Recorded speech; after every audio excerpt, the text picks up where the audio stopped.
What's up, YouTube?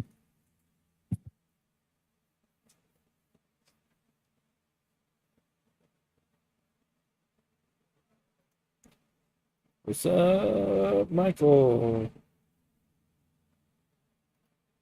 Oh, nothing really. At my base, gotta make a pipe weapon. Oh man, you'll want to keep that Would kind forever. of would kind of want you to join my team. Why? 'Cause 'Cause you're no one's fat. on it, and I'm overweight. Yeah, I knew it. You're fat. Well, I am, but I don't know by how much.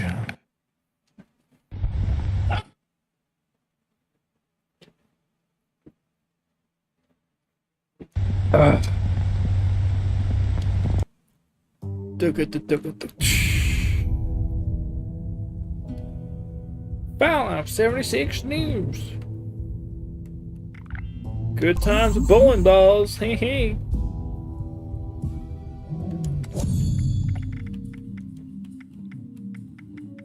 Do you need a pipe weapon? Because with my super duper, I have 2 of them. I don't know, do I have to make one or scrap one? I think it kills with it. I'm getting in my armor. I can look in a sec. Yeah, I'll take one, I guess. Did you make it a low level weapon or a high level weapon? No, it's level 50. Alright.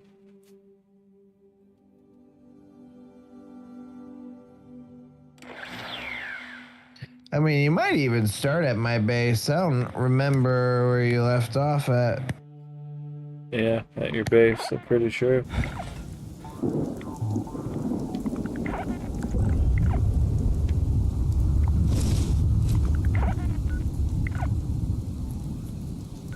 It started me over here by Blood Eagles. Well, maybe I was getting Blood Eagle kills. You need 10 kills, so you should kill them.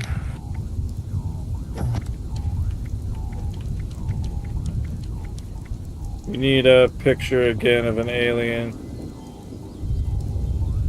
Alien invader, specifically, is what it says. I don't know if that's a specific enemy or not.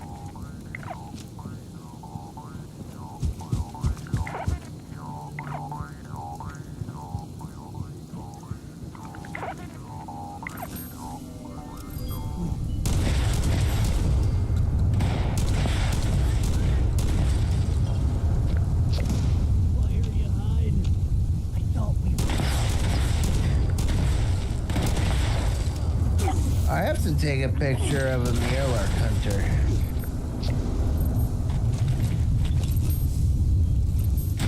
Do I have to, or did you swap one out or something? I didn't, but I don't have the photo for the alien. I just have to do the alien challenge. That's weird. My picture is a Mirror Hunter. Your picture? Oh, the Yeah, picture you have to take. Okay. Oh, yeah. Oh, yeah. Mine's a Fallout First challenge, actually. I just noticed. Oh, okay. That makes sense. Why? I do have the Mylar Cunner also, so. We'll need to get it together, but I think it still works if they're dead. So we just need to find one.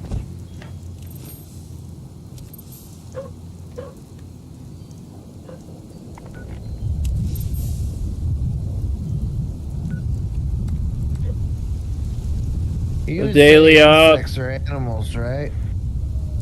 What? I said you would say that insects are animals, right? Yeah, but I didn't make this game, so who knows? Blood Eagles are in the daily op, so we don't really need to hunt them down. Blood Eagles are in the daily op. Okay. That makes that easy.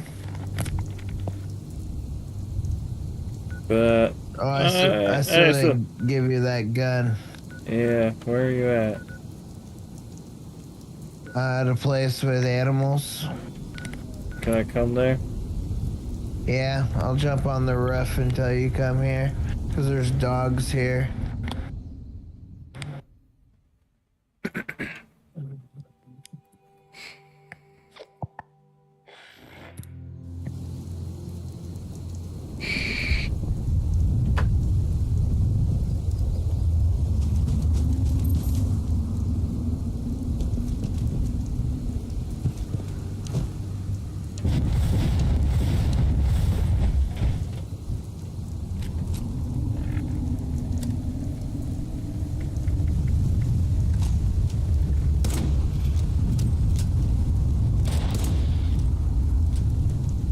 missed. Me too. This gun sucks. Yeah, I never use these guns. And I'm almost out of bullets for it. There's a one shot on that one. There's a shot on that one. These are the 3 we need. That one attacking you, I got.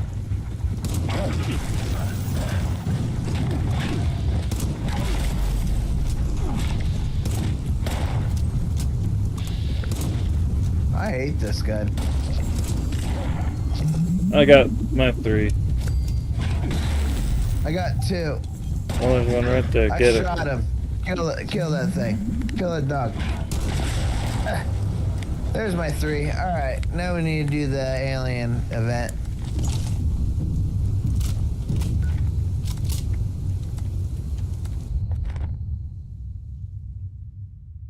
Where's it gonna be today?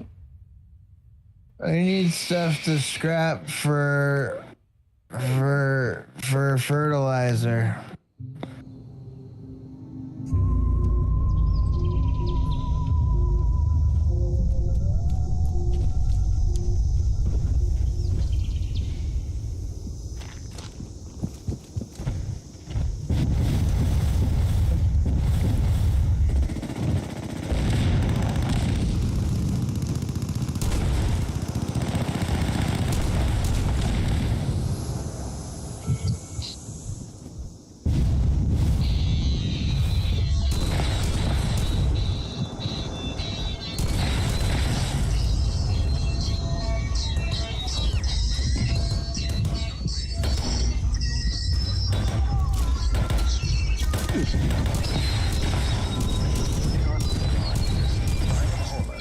And I am broadcasting to provide remote assistance.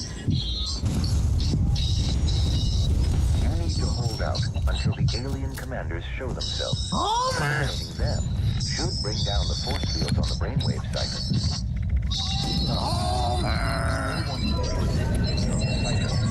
As they emit painful energy pulses when processing brainwaves. That person.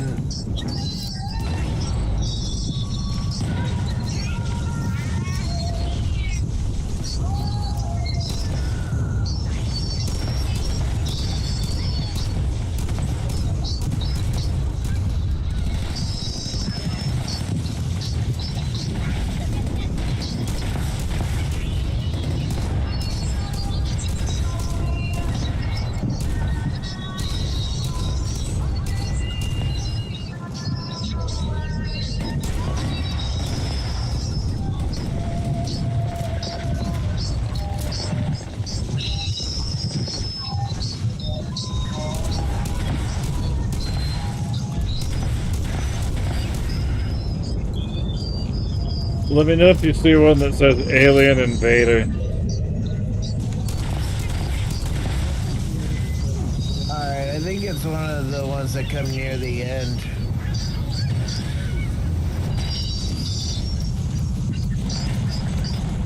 Maybe. Or it's the one in power armor. We'll see.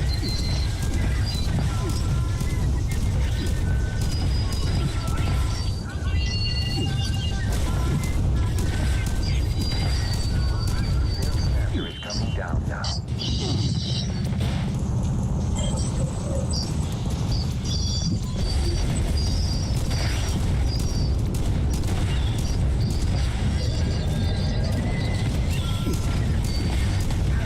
That brought down the forces. Operation Kappa complete. Initiate Operation Omega. There are still 2 more ciphers remaining. Extraterrestrials have preparing missile strikes.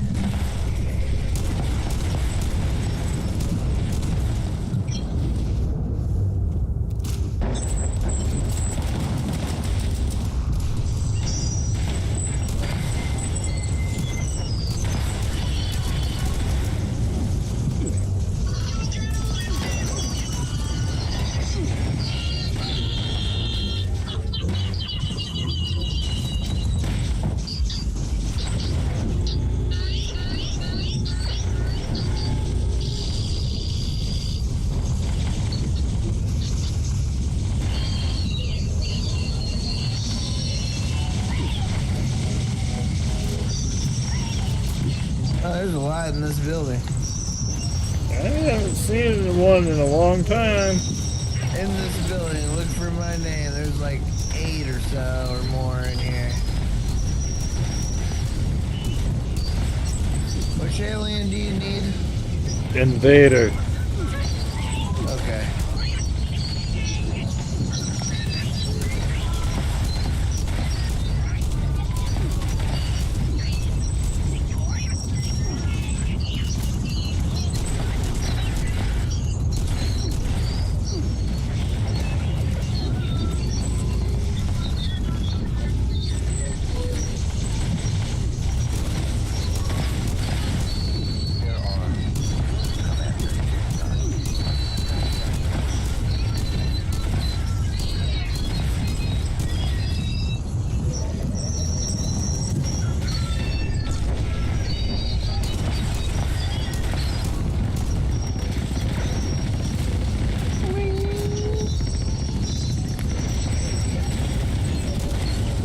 That brought down the force field on the brainwave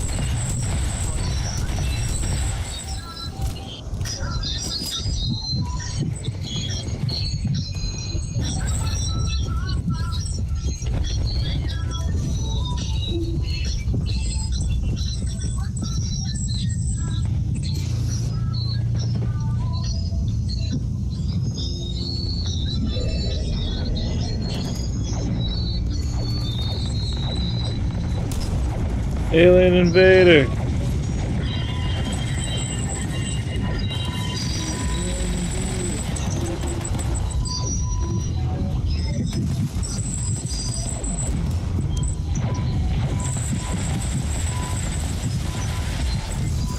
I got my picture. Oh, yeah, it's the power armor dudes.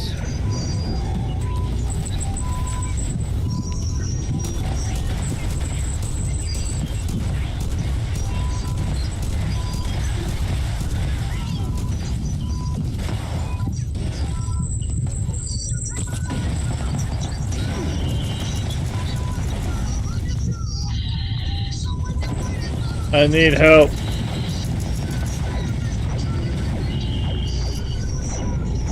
On my Alright, way. someone got me. Someone got me. Oh, I died. The fuck? I didn't have time to heal, that was stupid.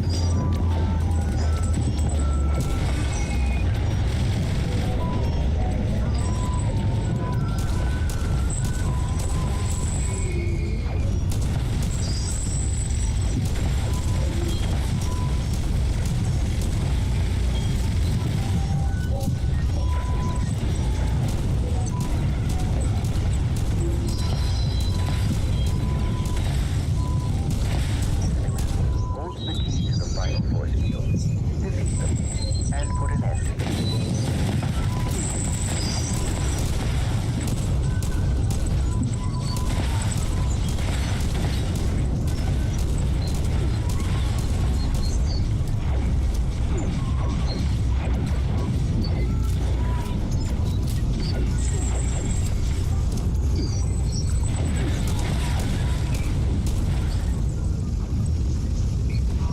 Destroy that Titan and put an end to it.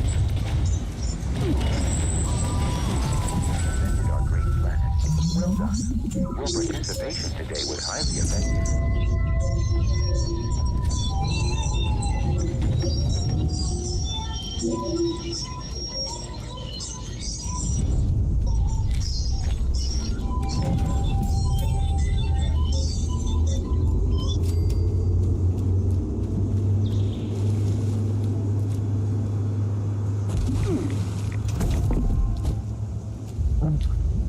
Are you ready for daily up, team? I gotta get rid of some of this weight.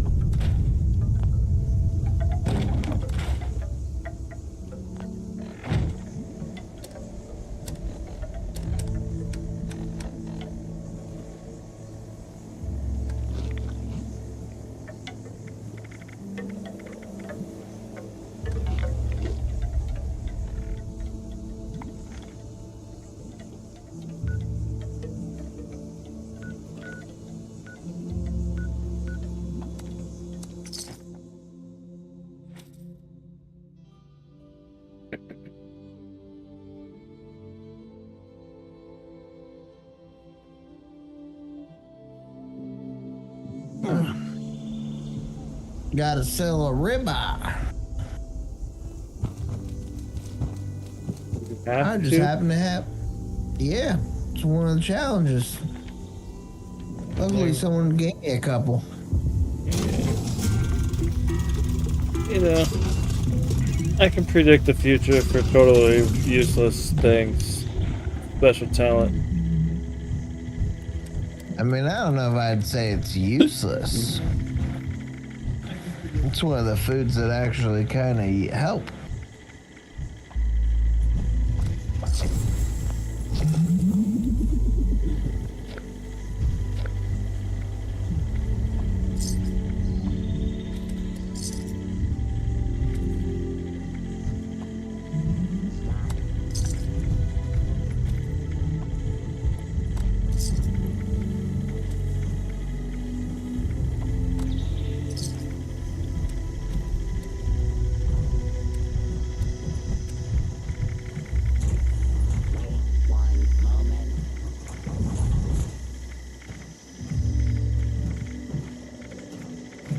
Target acquired.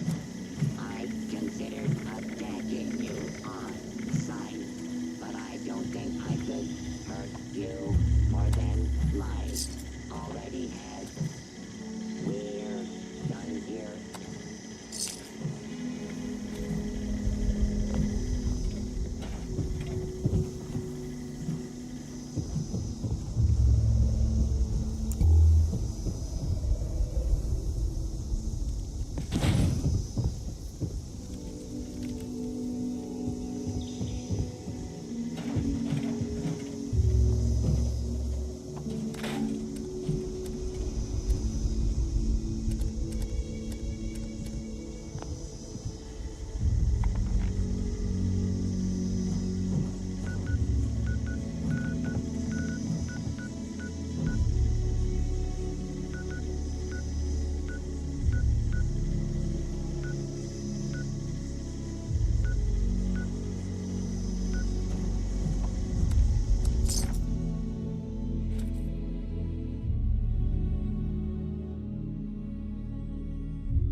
You ready for daily op team?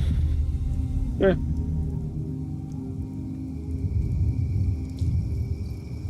Okay.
Hey, we got a full team. You ready? Yeah.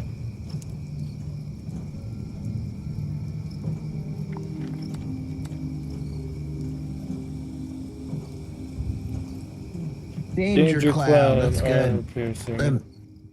That makes them easier to spot from distance.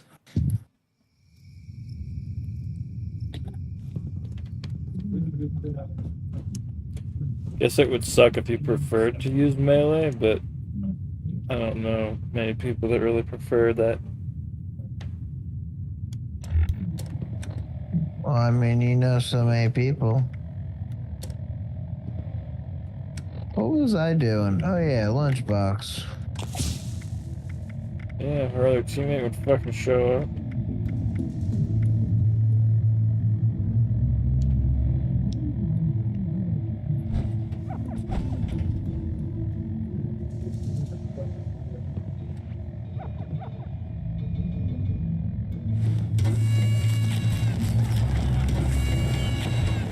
They snooze, they lose.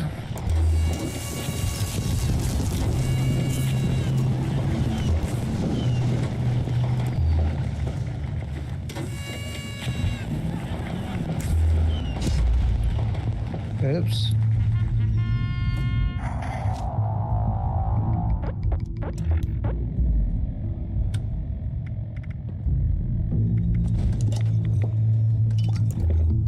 Ready? Yep. This is Initiate Dodge, Brotherhood of Steel. Our radio I should have reloaded. compromised. Devices in your area are responsible. I'm dropping frames.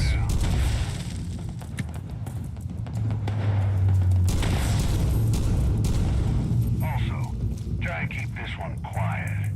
The hostiles nearby are beefier than usual. Taking on too many at once would be a bad idea.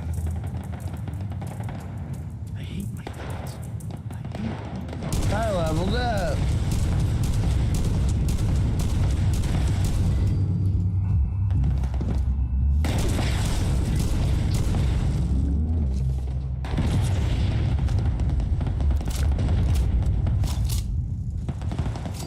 That one Look alive. I got intel on the code. buddy. One of these targets is carrying it. Eliminate him so we can shut down an What? Yeah.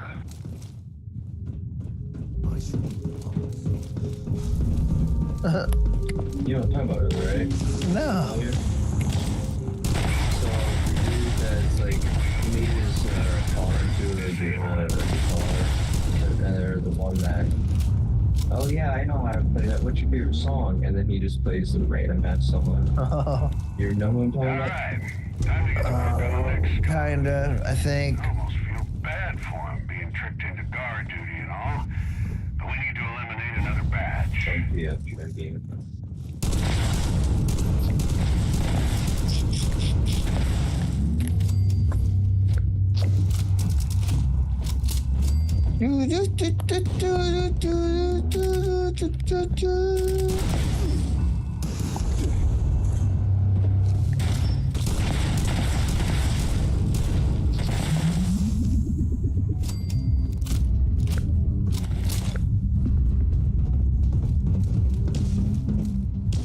You carry very good.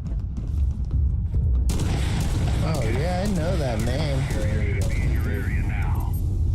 Try to take him Oh, out. that dude. Yeah. Yeah, okay.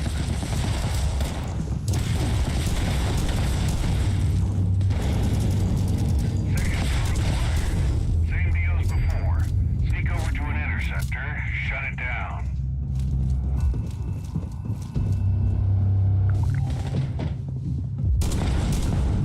I'm at one. I just died before I could do it. Oh shit. I'm back at it. Great. That's 2 down. There's 1 more left. Y'all know what's coming next. I just Hunt down another died. batch of these poor fools.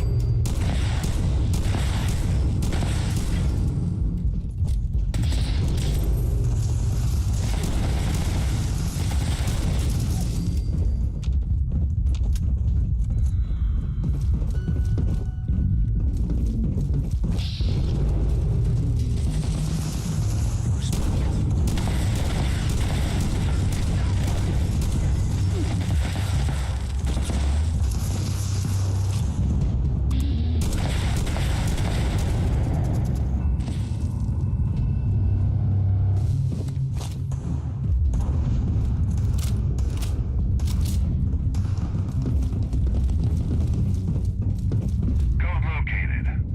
An extra angry hostile in the area has it. They're gonna be in here where we're at, probably. Solid sucker punch if I were you. Guess not.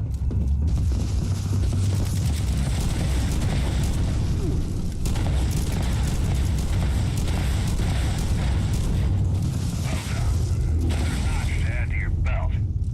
Head over to the final interceptor.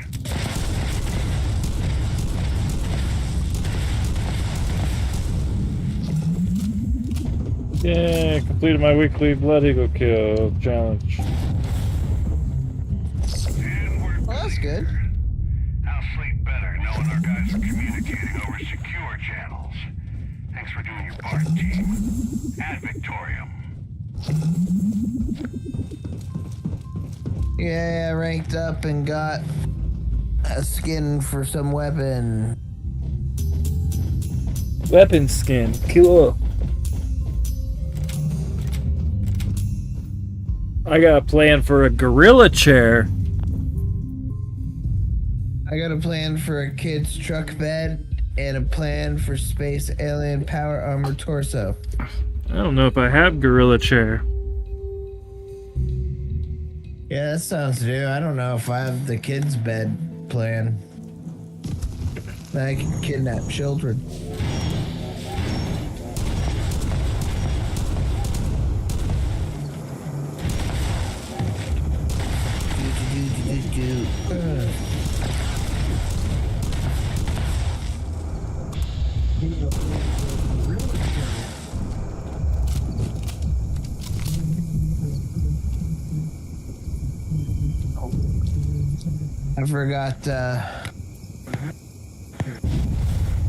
I forgot to sell some ribeye. Oh. There's no way you'll be able to do that now. Just not possible. I know I should just give up on life and end it now. And on my dying letter, just say, because.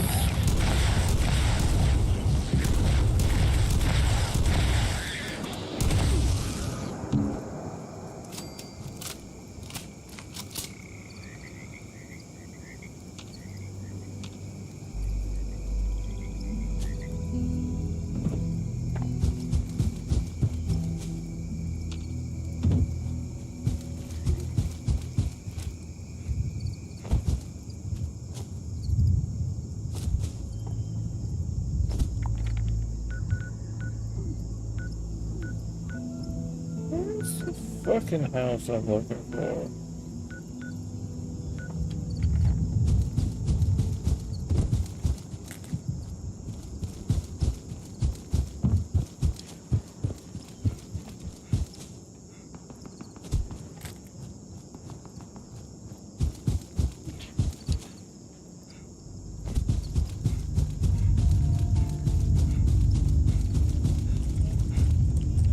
You're looking for a house?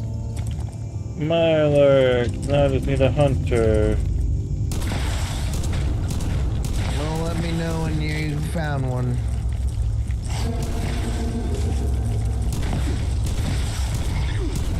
Myler saying that? Deep King. That's not a hunter? Okay.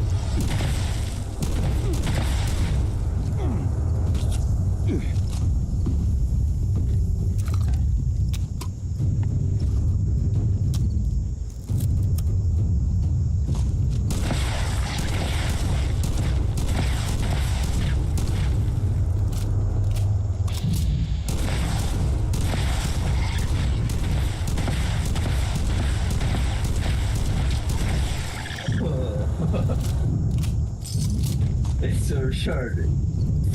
Went all the way in.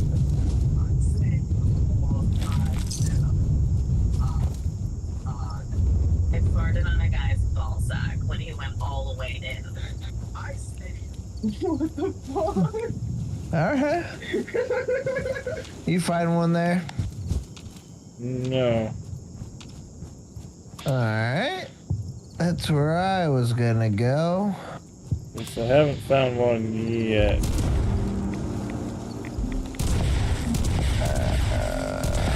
Where is that other one at? I don't know quite the area. I mean, I know the area, I just don't know where.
Me too, but it doesn't say hunter. Yeah, the hunters are on like all four.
Well, I found a queen. Yeah, me too.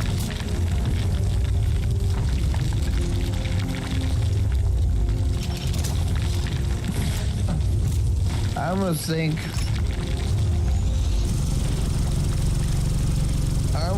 we should just server hop until we find one, because we're both at two different locations that have mirrors. Yeah.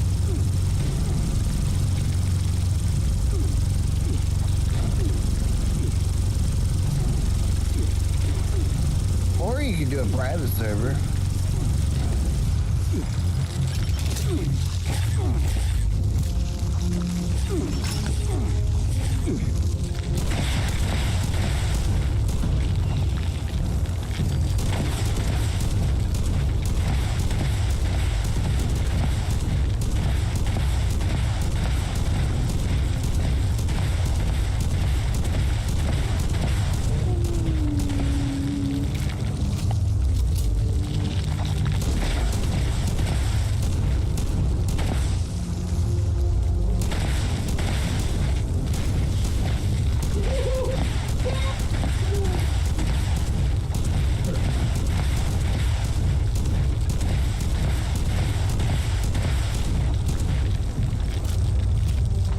He made it antidepressant. That. Ooh. Dry cocks again.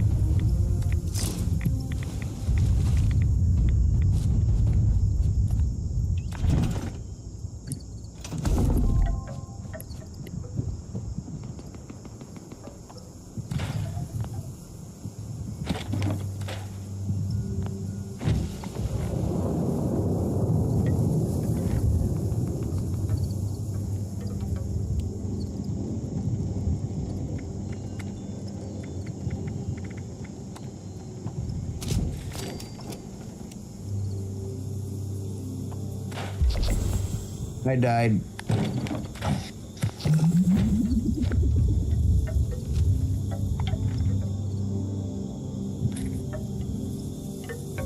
I'm gonna make a private server because that's the only challenge I have left. Me too.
You can join me.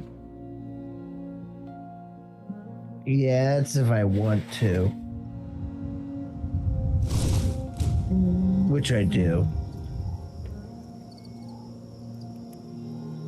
As a matter of fact.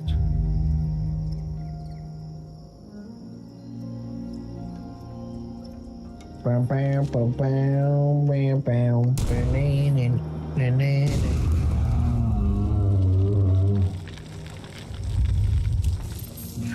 ice cream, you scream. We all scream for some fucking ice cream.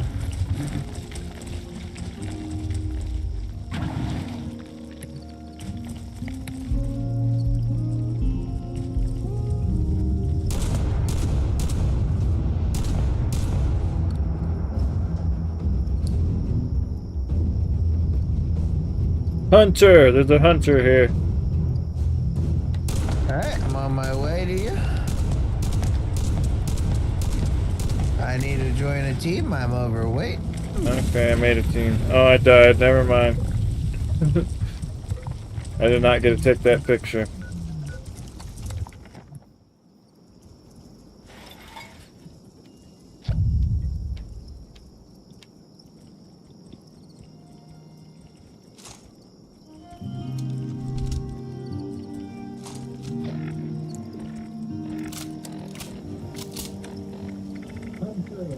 Alright, I'm on my way.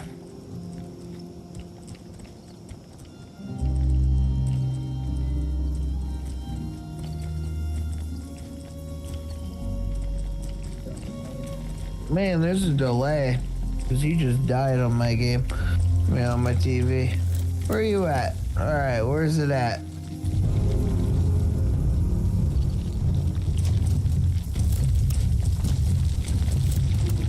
Oh, right Why there. is it not working? Mine did. Yeah, mine did. I just had to be closer.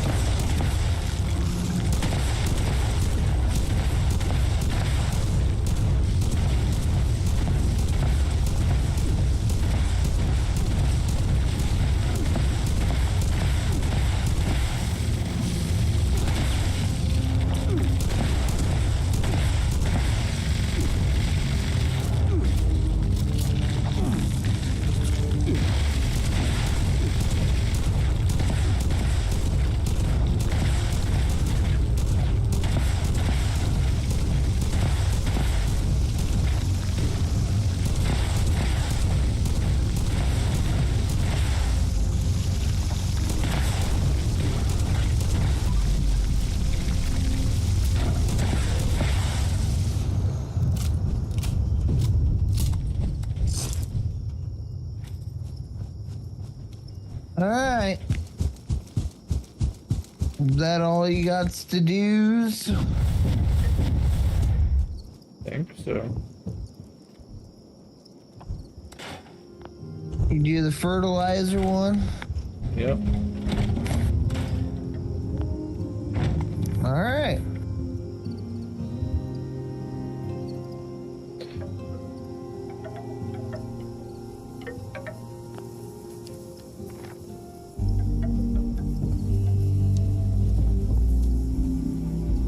I do need to visit your shelter, kinda. Go for it.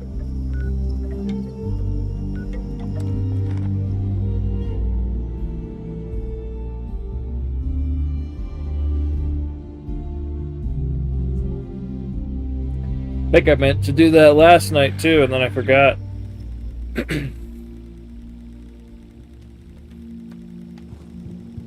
You forgot.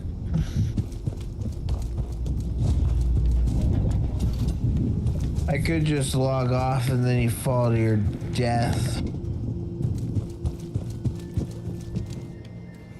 Sure could. Not anymore. Shucks.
Gotta go to the roof if you want a bowl.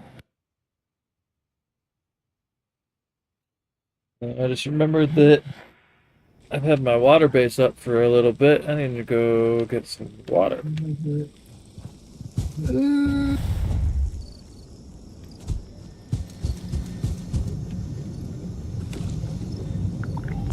You gotta get some water.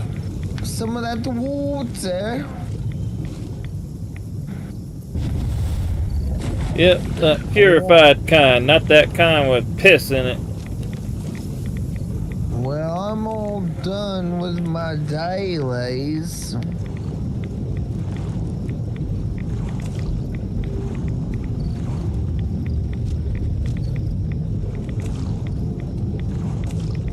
Your daily shit. Fuck yeah.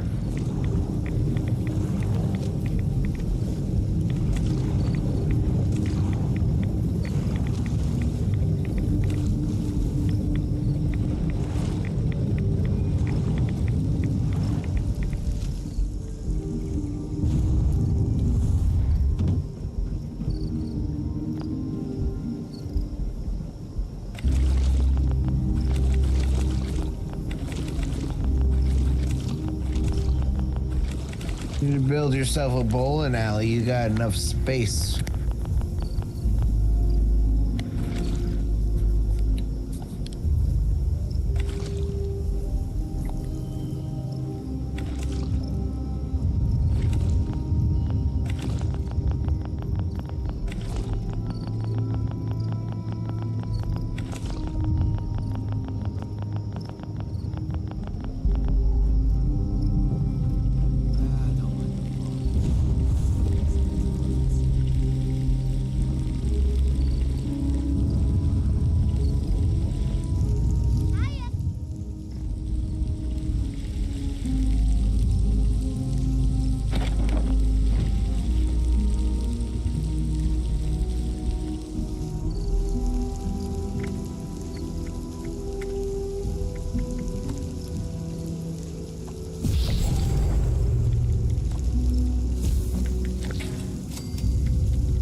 You got anything you don't want anymore? Hey, you got a merchant here.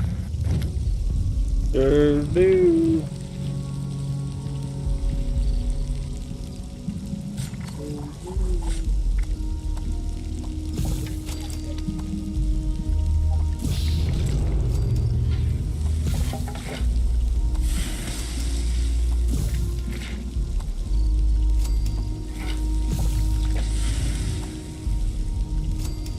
Don't worry, you will. So do I.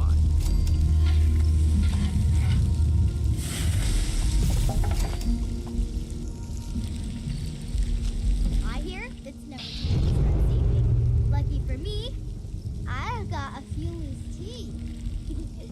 Huh. I'm glad I caught you. I've been chatting with your friend here in the meantime. Clean up this, fix that.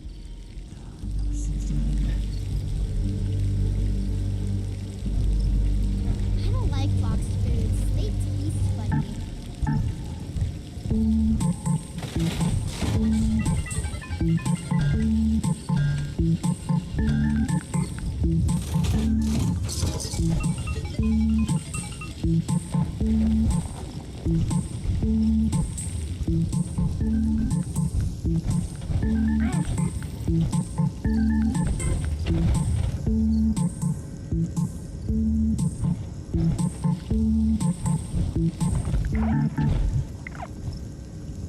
You still need my super duper? Weapons, bullets. Nope.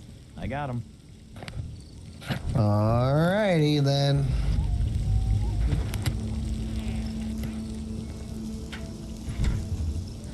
Alright, goodbye. I'm just gonna ride my bike out of here.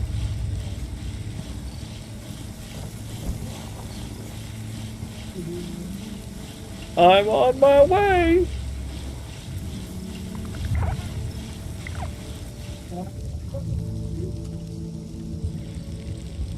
Uh,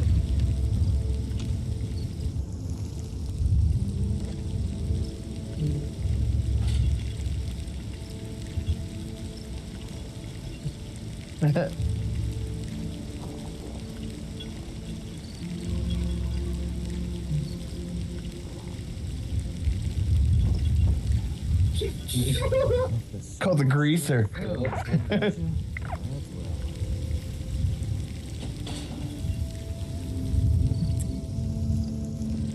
That's cool.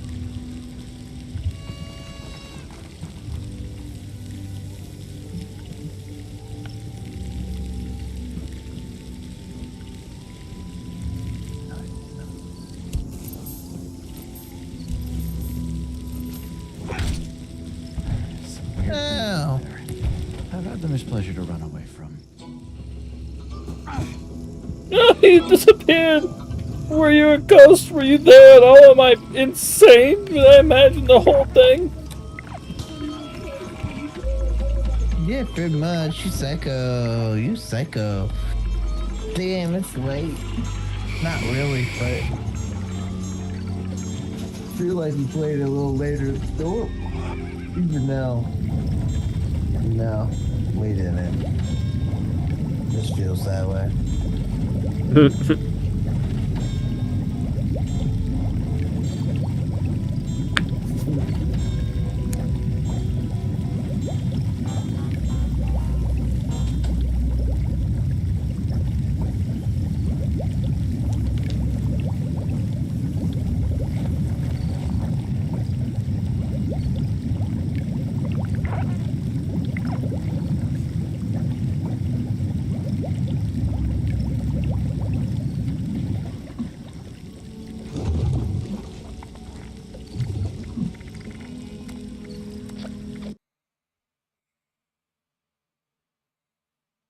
All right. I guess I ought to let you go to play so you can play your one player alone game.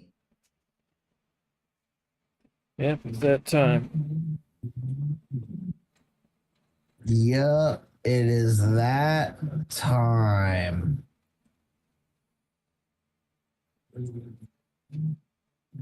I'm doing a So- shatter dab. You're a shatter dab.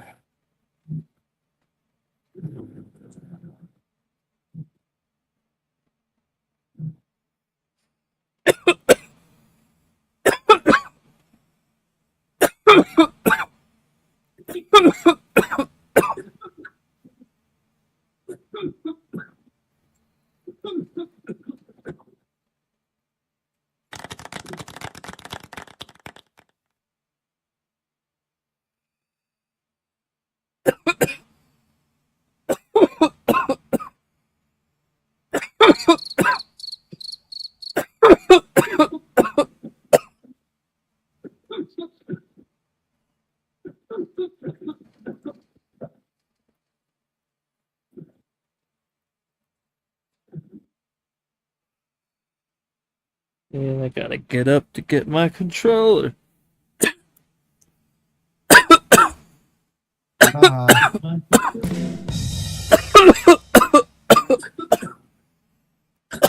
Well, you don't have to have a about it.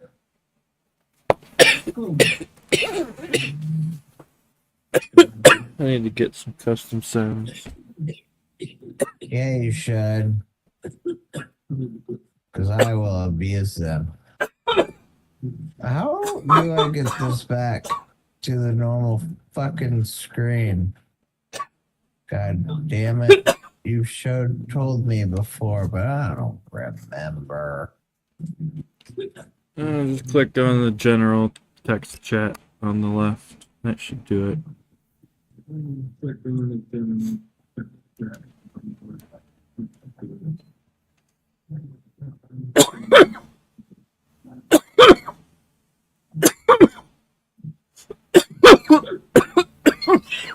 It did. I mean, it It took me a bit because I kept clicking on the wrong channel, but I figured it out.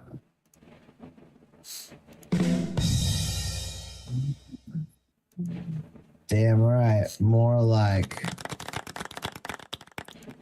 What the no?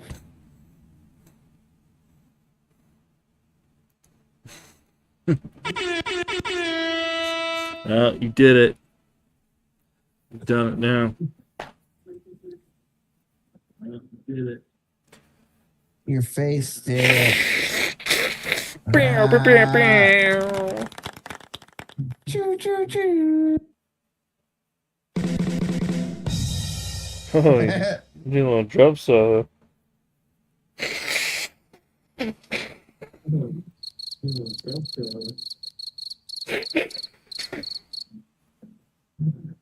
MC Cricket in the house.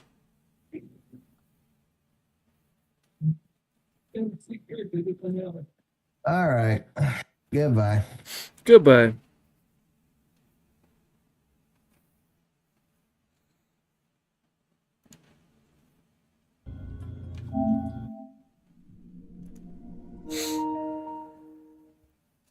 Doo-doo-doo-doo.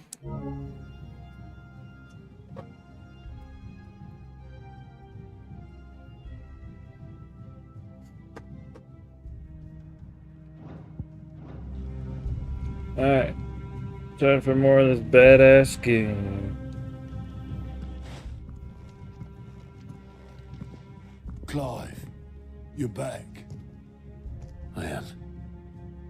And with glad tidings for once. Hugo Kupka is no more. Well, I'll be. All of our comrades who lost their lives back at Sid's place be smiling down at you right now. We had a stolus from Lubor saying Drake's fang had fallen. I expect that was your doing as well, was it? It's a long story. One for the history books, I'll bet. Welcome home, Clive. It's good to be back. You look better. I feel it. Which means I'm coming on your next little adventure. You're not leaving me behind again. Wouldn't dream of it. Otto, any word on the Royalist movements since I've been away? Shouldn't you be putting your feet up? If you really want to know, go and have a word with Vivian. Thank you. I will.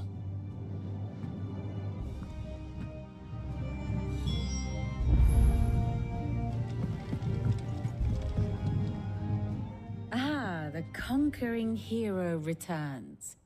And with hardly a scratch on him. I may have picked up one or two. Well, the fact that you came straight to me instead of visiting our resident Physica suggests that you picked up something more important. A scent. The scent of Waludas. The very same. But whatever plans Kupka was hatching with the Royalists, he took them to his grave. As did his men. Slaughtered by the orcs who'd taken over the Fang. Orcs, Vivian. I've never seen such creatures in Storm before. The Waludas must have ferried them over from Ash, but why? Why work to rescue Kupka only to invade his home, the mother of an allied nation, and let them fall? It makes no sense. Do you know the tale of the blind men and the Adamantus?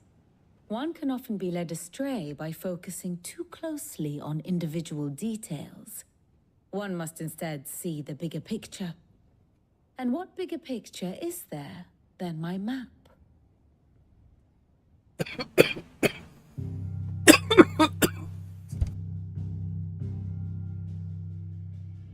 The Kingdom of Waloed claims dominion over all of Ash.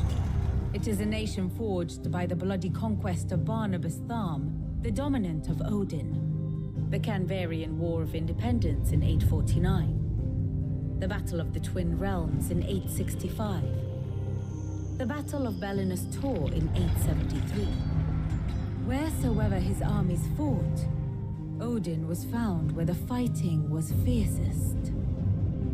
But of late, the warrior king appears to have laid his sword to rest.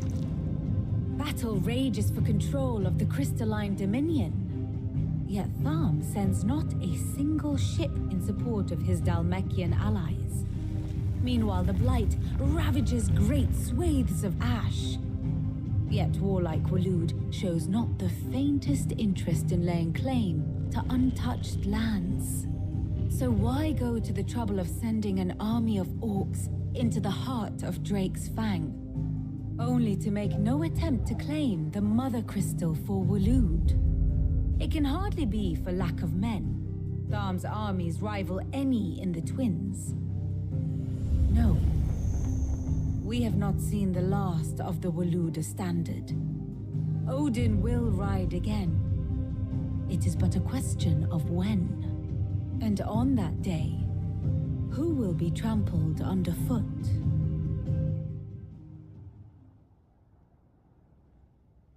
In summary, I know not to what end the Royalists betrayed Kupka. I know only that it is part of some broader scheme. A scheme tied to the ambitions of one man. King Barnabas. But there is no need to wallow in confusion. If one is to cure a sickness, one must first identify the symptoms. And your Lord Uncle has volunteered to do just that by keeping an eye on the Royalists' movements. He's really throwing himself into this. Indeed he is. Which means all that remains for us to do is await his reports. Well, not quite all in your case. The people of the Hideaway must hear the news. Justice has been done.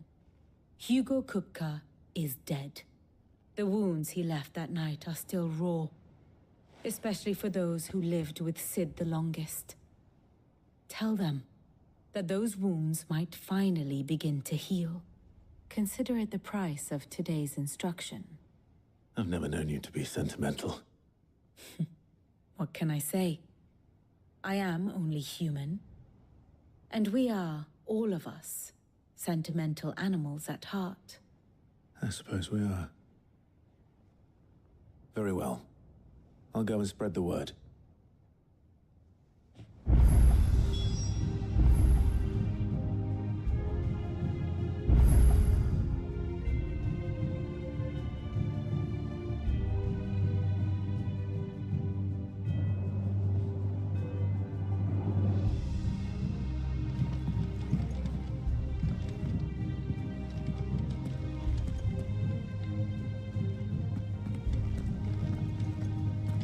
We're seeing troops amassing at every border.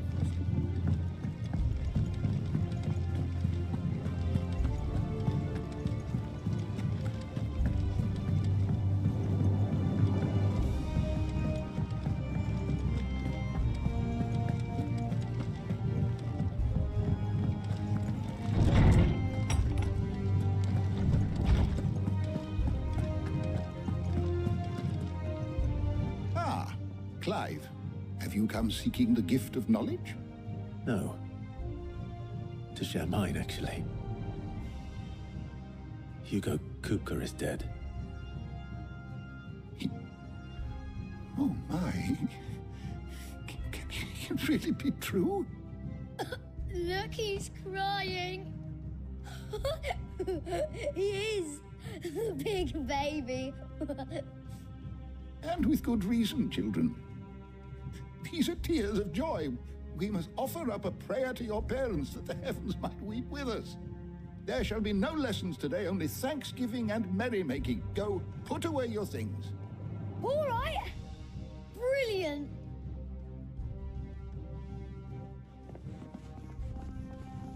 Finally, a new dawn has broken. It has. Thank you, Clive. I cannot wait to share the good news. Hippocrates. After Kupka fell, Ultima came to me. I need to know what he is. Have you learned anything? Alas, no. And not for want of trying. I have scoured nigh every historical tome in our collection and found nothing. Not even the sort of conspicuous absence that might suggest a concealment of fact.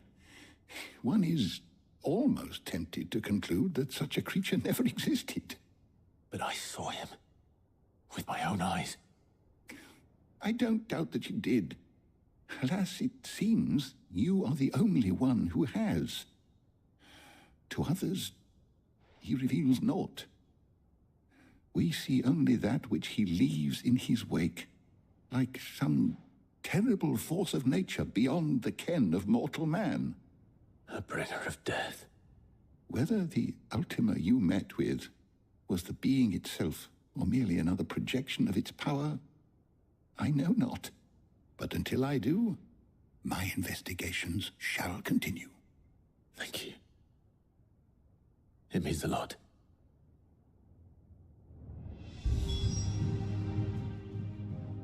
How good it is to see you, Clive.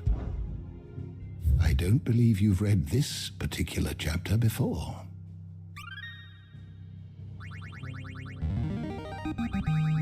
I have quite the find for you today.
What subject shall we consider today?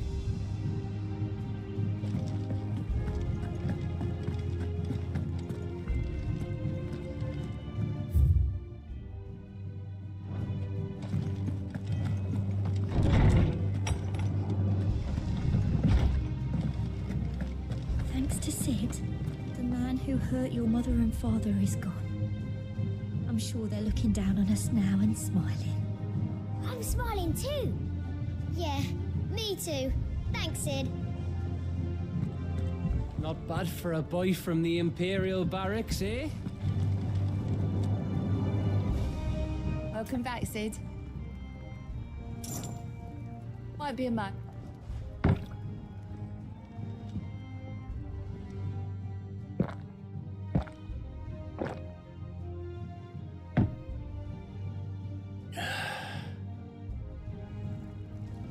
Don't be a stranger, Sid.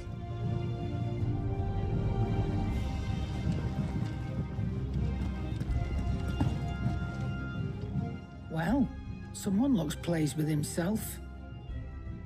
It's true what I'm hearing, then. Nothing escapes you, Lady Karen. It's true. Kuka is dead. No more looking over our shoulders, then. Good. I'm starting to get a crick in my neck.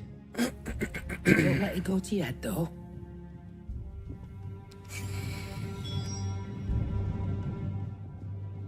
Well, don't just stand there gawping. It's a relief. Thank you, Clive.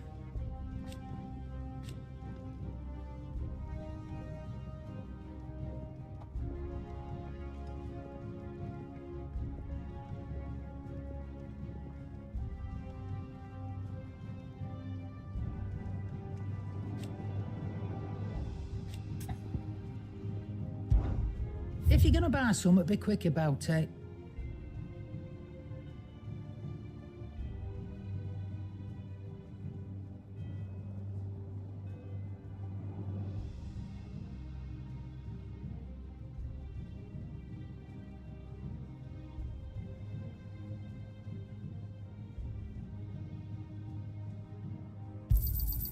You're rubbing me blind, you know.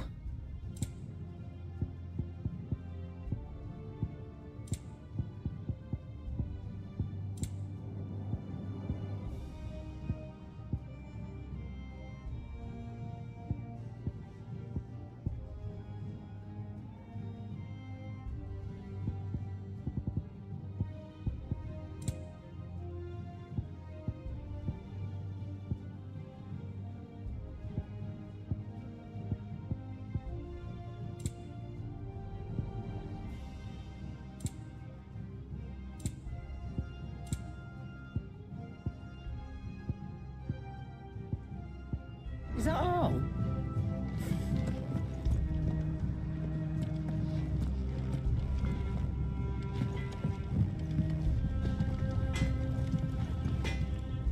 Blackthorn, do you have a moment? What is it? I'm busy.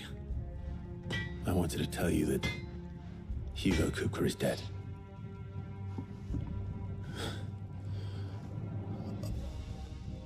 I can't tell you how long I've been waiting to hear those words. This is it then. A new beginning under a new Sid.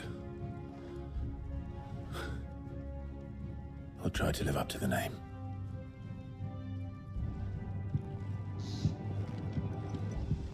Right. Let's see if Otto has anything else for me. Back, are you? Nah. To a bloody riddance.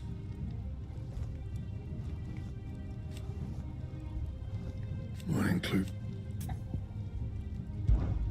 What's that for you, dear?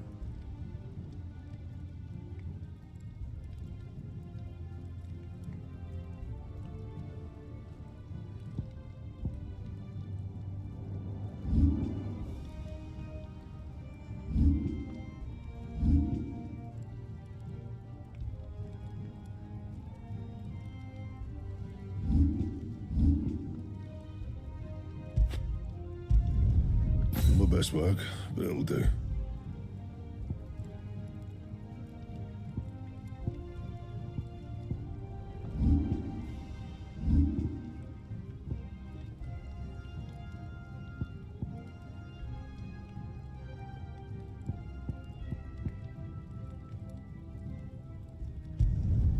You can thank me later.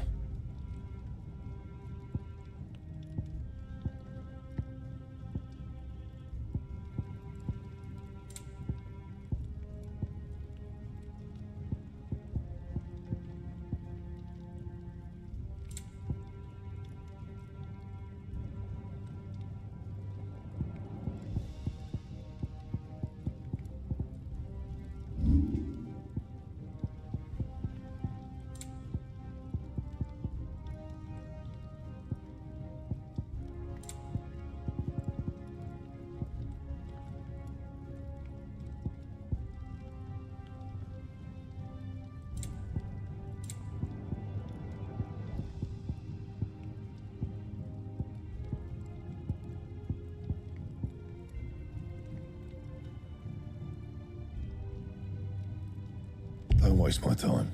You ain't got the stuff. And?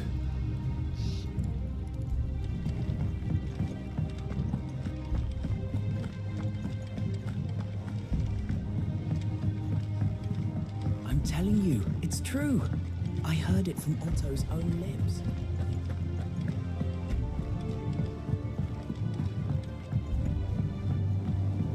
We're seeing troops amassing at every...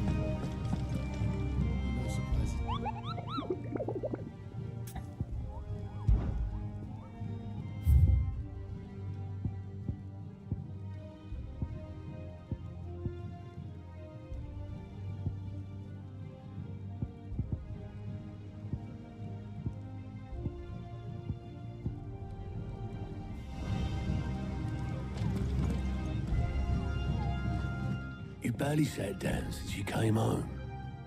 Vivian got you running errands or something? Just spreading the word.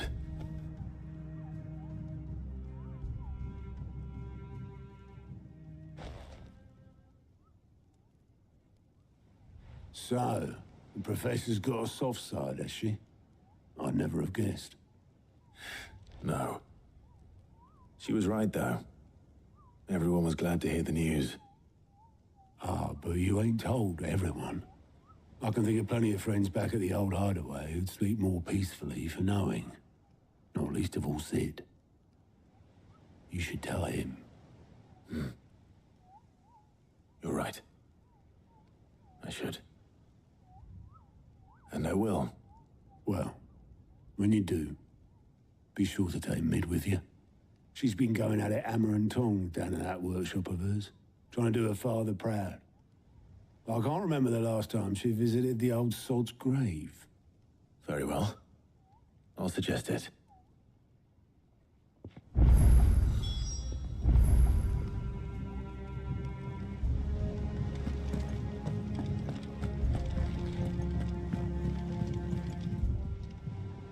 Fancy a look at the list, do you? Anything catch your eye?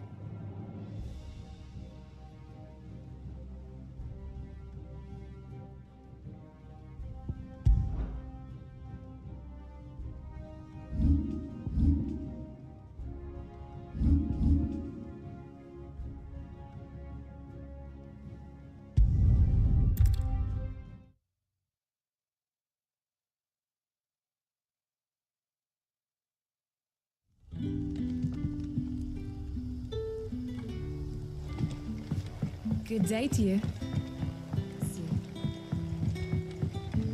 It's all but spent.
That's the Don't test. forget, 5 minutes from now, runs out, right? And that happened 20 years ago.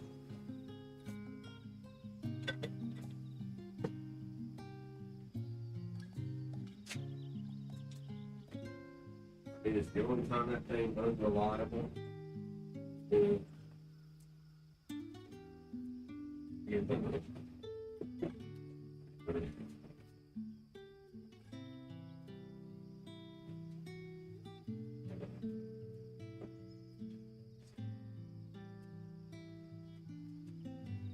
It's very unreliable when I use it for mining.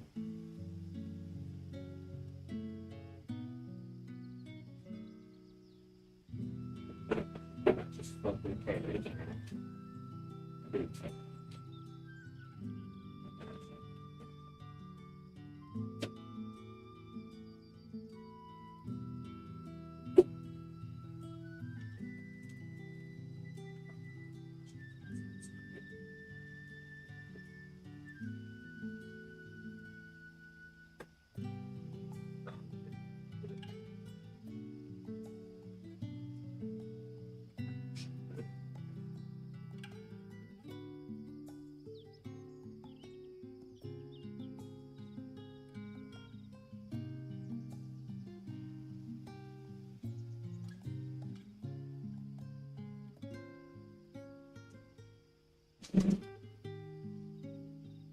Really one big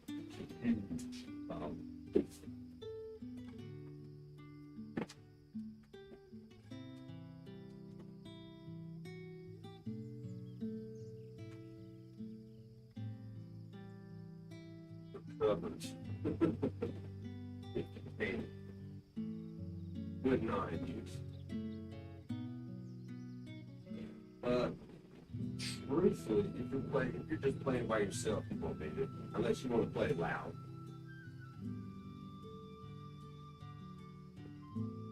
You know what I mean? I can't really play live here.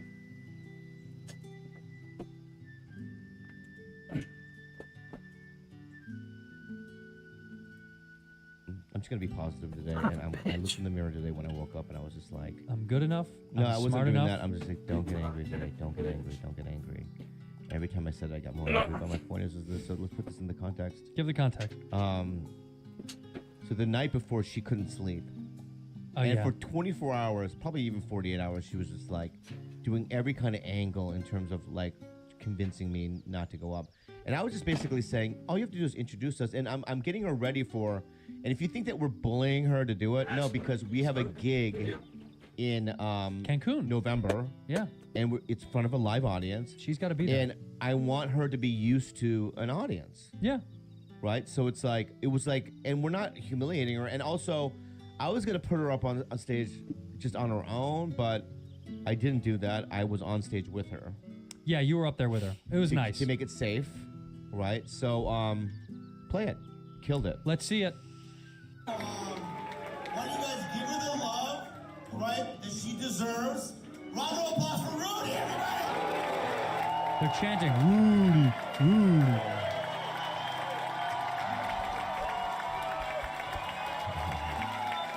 Pause it, pause it. Pause. The quality of this is just... It's I mean, it's like... what did we shoot this through? Spielberg directed it. He It's did? so good. Wow, all right. Yeah. Well, let's see what Steven was able to come up with. Yeah. So, we wrote an intro for Andrew, so, I'm gonna sit over here on the stool just to see if everything's gonna be okay, all right? I will go. Talk in the mic. Come on, guys, Rudy, everybody, Rudy!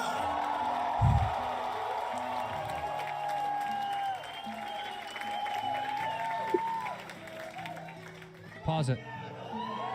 What are you thinking right here, Rudy? What's going on in your head right now? The crowd, there's 500 people going, Rudy! What are you thinking? I was farting a lot before, so I thought I was gonna poo. Okay. Can I just... I know. I thought I was gonna poo? What's up Yeah. with you, man? Yeah. You're great. You're great. I get- But here's what she did that was clever. What? Alright, start playing a YouTube video.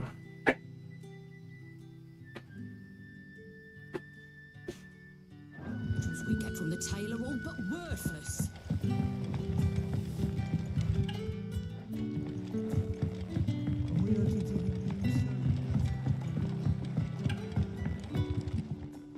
Ah, Clive. Your timing is exquisite, as always. I have a concern which you may be able to assist me with. Go on. There are whisperings afoot of shadowy figures having been sighted outside the village. Rustlings in the undergrowth, suspicious noises. My people fear that they are being watched. It may be no more than a surfeit of nerves, understandable in the current climate, or it may be the prelude to something altogether more dangerous. Given what I hope you'll forgive me calling your nose for trouble, I wondered if you might investigate. Of course. Excellent. You might begin by speaking with the good citizens of Lostwing. Listen to their tales, and make what you will of them. All right. I will.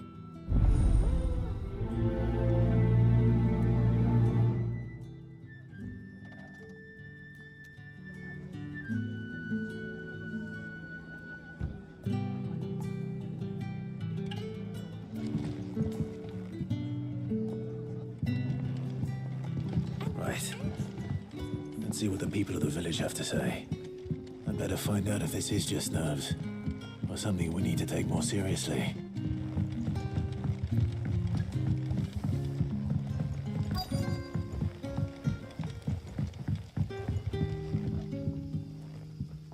You alright, Sid? Something on your mind? There is actually. Can I ask you something? Quentin tells me people have mentioned shadowy figures out in the woods. Have you noticed anything unusual? Oh, that. No, sorry, can't help you. I heard the rumours, mind, from the lads working over at the vineyard, but none of them has seen anything either. All right. Thanks anyway.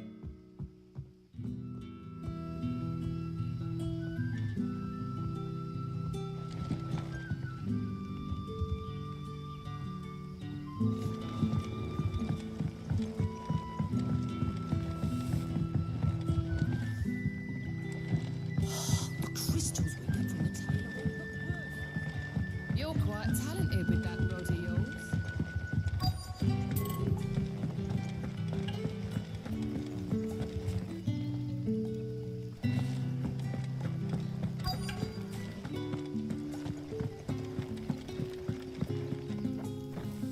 Do you have a moment? There's talk of suspicious figures in the woods. Have you seen anything out of the ordinary? No, but I've heard something. Sound of scraping metal, like someone sharpening a sword. Where is this? I said, you want to do In your Robert's best? Pass. I'll put it kinks, man. Was out foraging for herbs when I heard it. Screeching out from between the That's trees. the only real Ran back case here you as gotta quick worry as my about legs would as carry far me. as And I ain't been back signal, since. You know, I see. I'll look into it. fables are usually Thank you. 99% only dangerous for one thing: dragging shit off the shelf with them. Let's see. Seems Lorbert's Pass is our best bet then. What do you say, Torgal? Shall we go and investigate?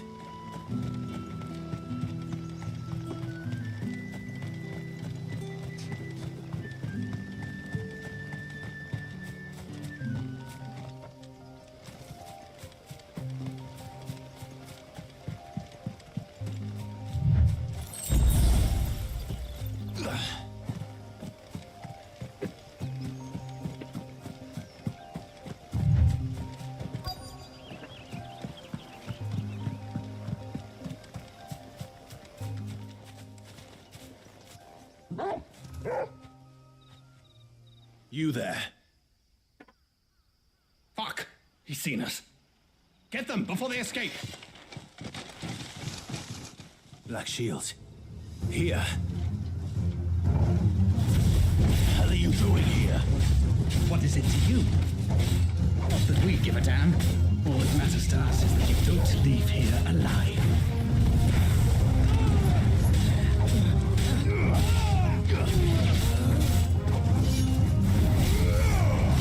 All yours, Torgal.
New ones you got?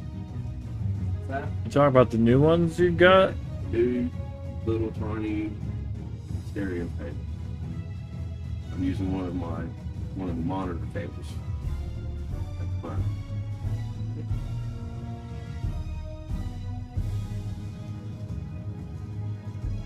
Probably just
Why were they here? Are they planning an attack on Lostwing? I need to warn Quentin.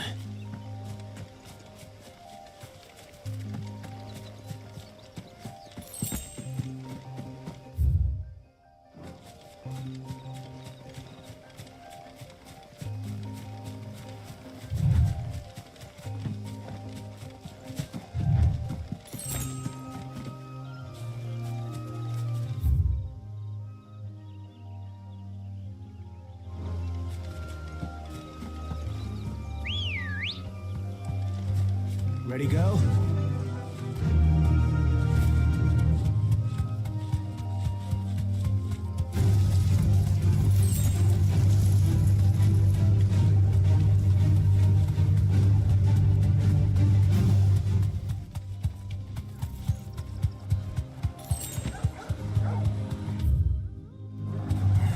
All right. You deserve a rest.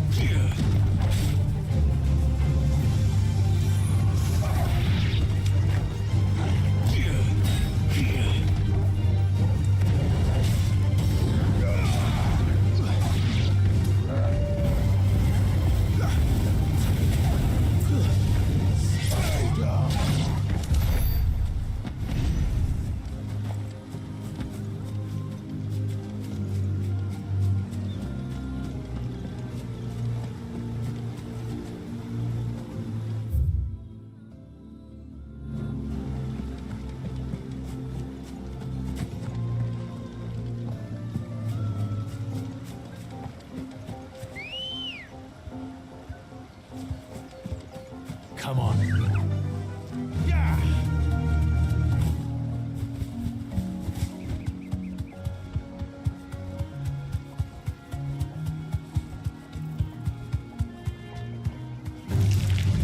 Be safe.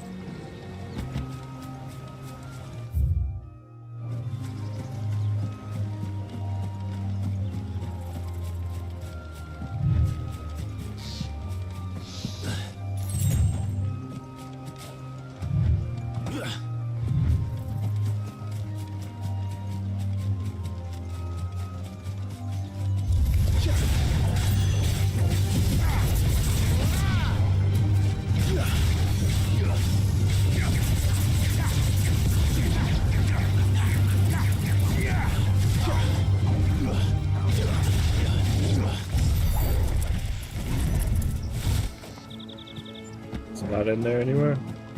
It's in the storage unit. I remember looking at it going, I don't think so. So yeah, you know.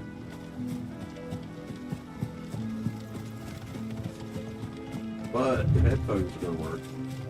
Get that going right now. So I can play drums.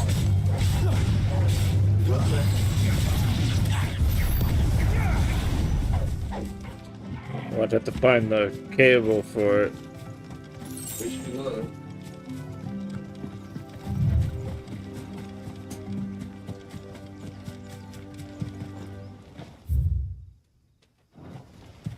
What's that?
Yeah. That's the only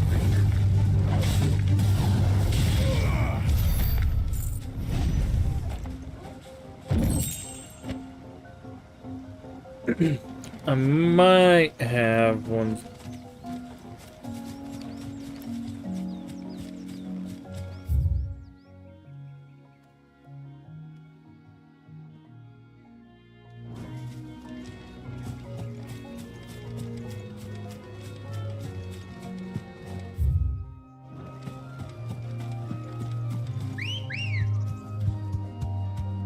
Ready, go?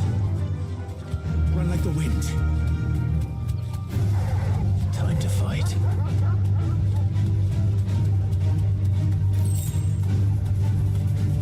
Straight home now.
there's something going on. I'm gonna have to get to it and get comfortable and figure out a way.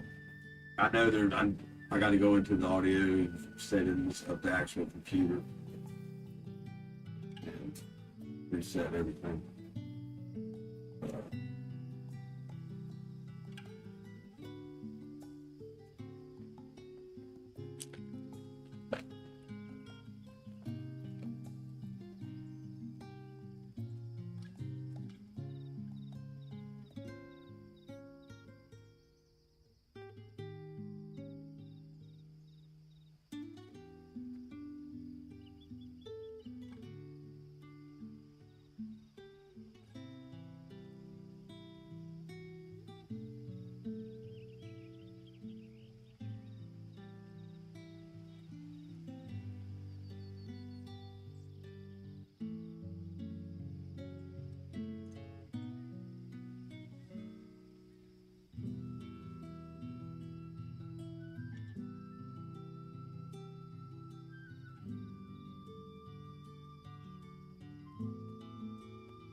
Good day to you.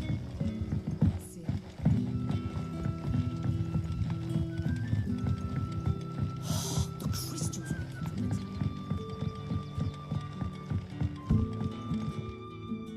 Clive, how goes the hunt for our sinister figures?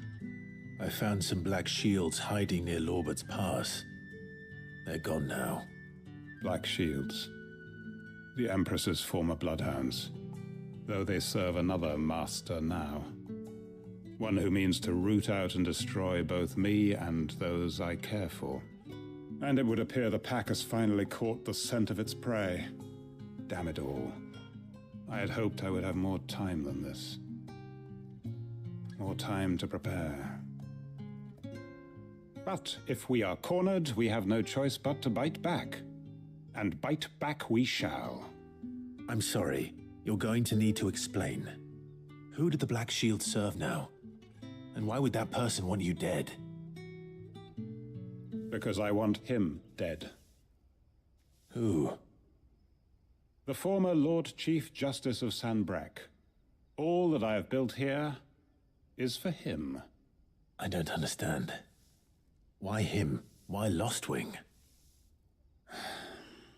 I suppose it is better that you know the truth. I was a member of the judiciary once. So sickened was I by the injustice of this world, I swore to fight. Yeah, I'm gonna have to be able to sit down with it for a little bit and fuck with it. Okay. Sorry. There's something. I've got a chair in here, so.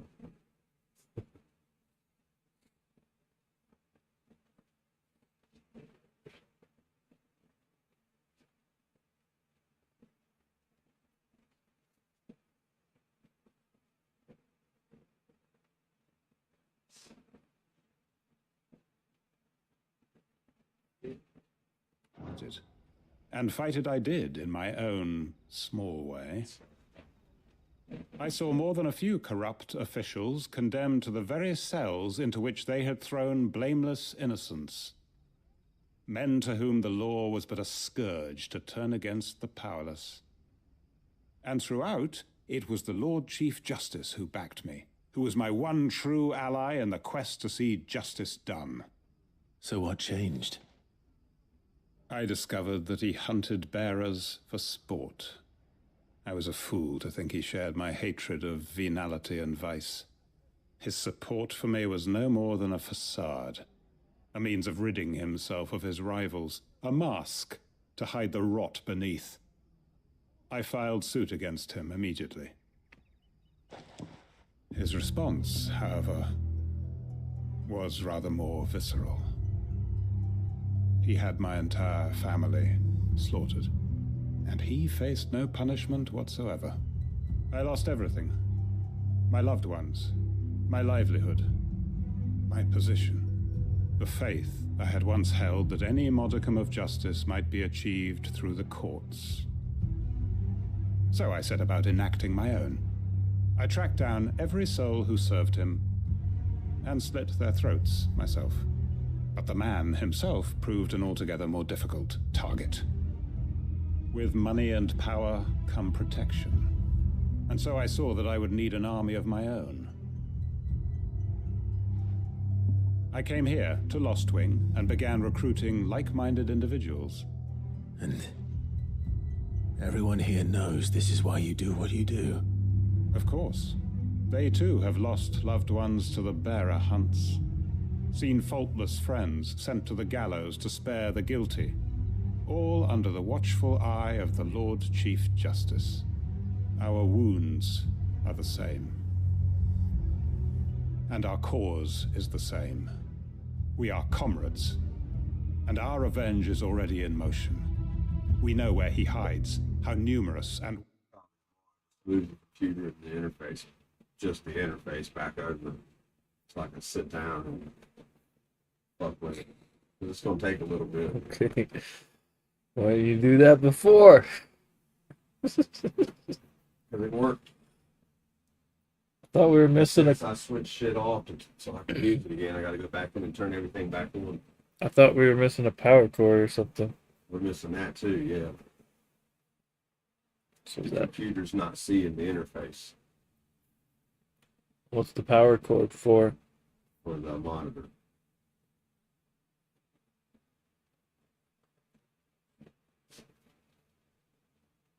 And I had this same problem when I first got it. So. Okay. Well, good luck. I did it once, I can do it again. I just gotta fuck with it. There's something in there that I need to mess with and get to. That's what it is. I think I figured it out already.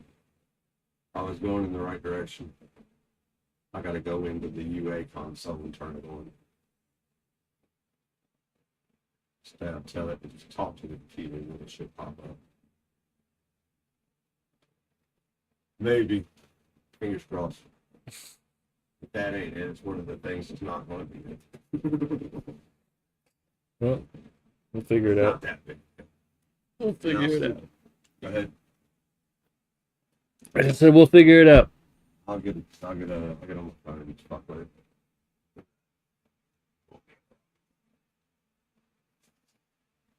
Order you a cable. Well trained his guard. What we did not know until now, however, was that his plans may already be in motion too. Quentin. Our time is short. He may move against us at any moment, unless we move against him first. My friends and comrades, it begins. Make ready for war.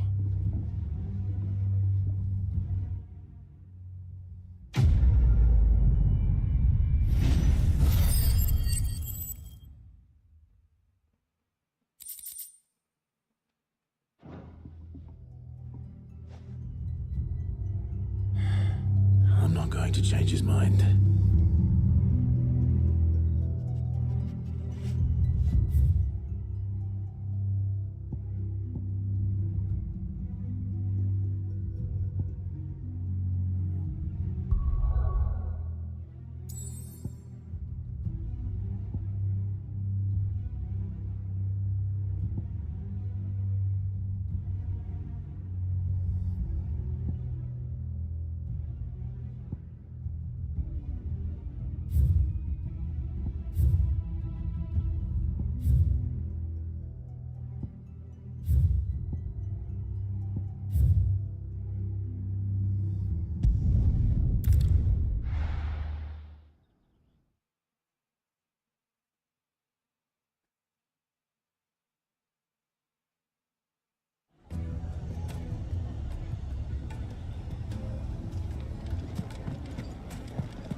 Take a sniff, good sir.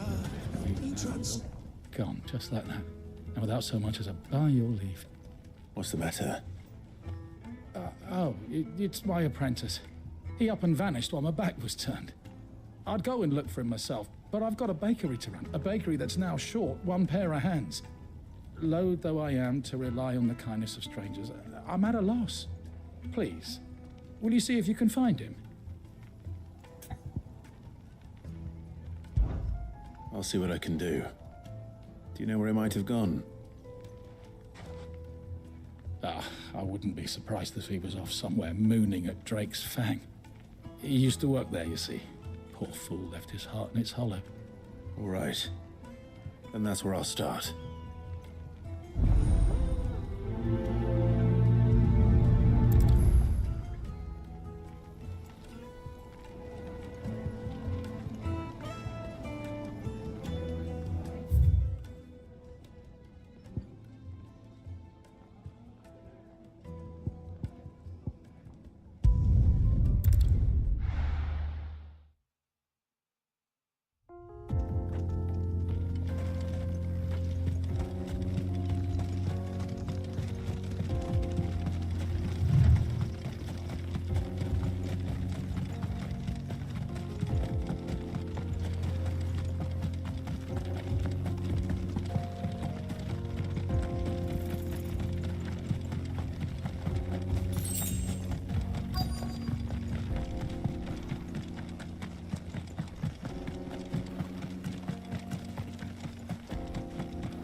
Excuse me. What do you want? The baker sent me to find you. I am a sorry, selfish sod, aren't I? Certainly not a baker. Master must have ruled the day he took me in.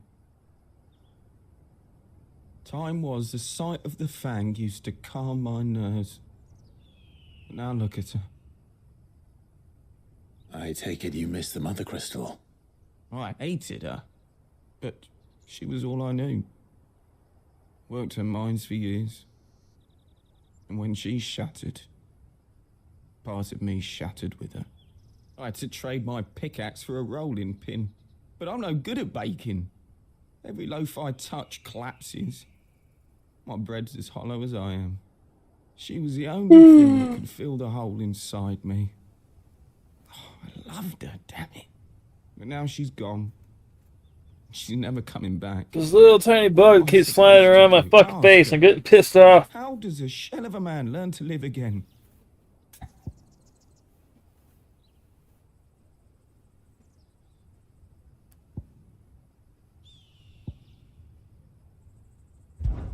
Focus on the job at hand. Think about what you can do right now. What use is proofing loaves when... Wait.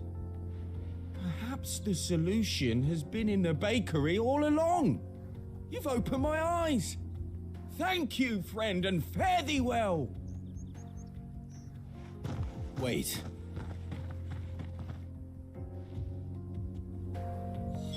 Suppose you won't be needing an escort then.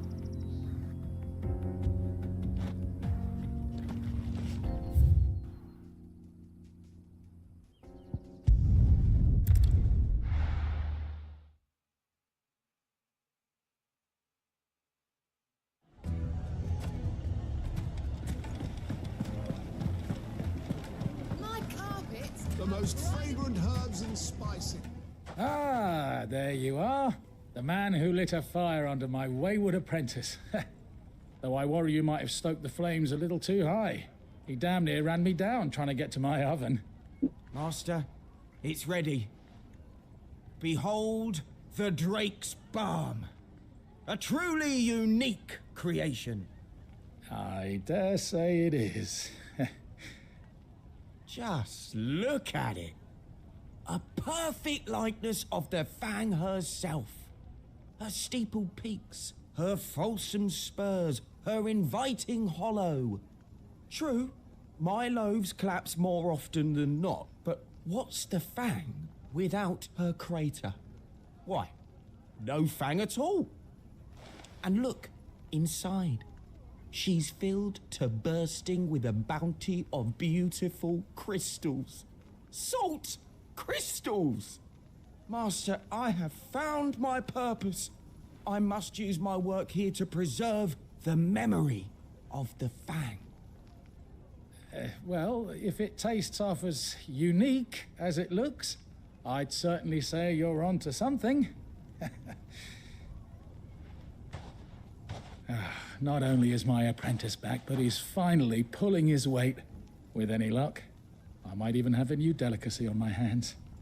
I don't know how you did it, but you have my thanks.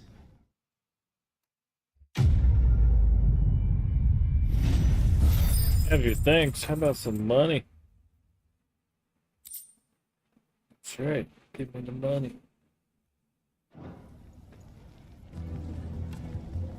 Now, Dusan, I know you're keen, but do you have to use the good salt? Leave some for the rest of us. Sorry, Master. I'll go and get some more later.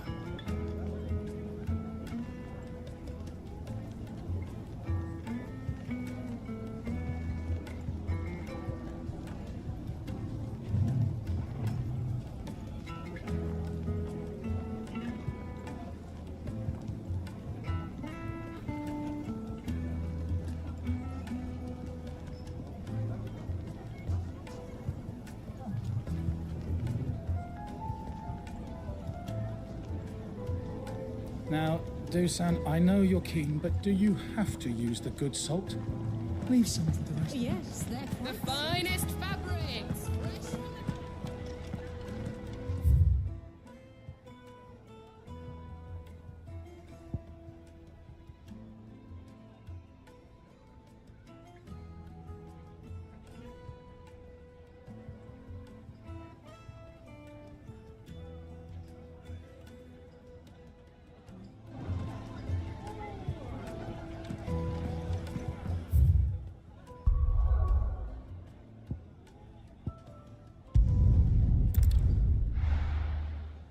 Alright.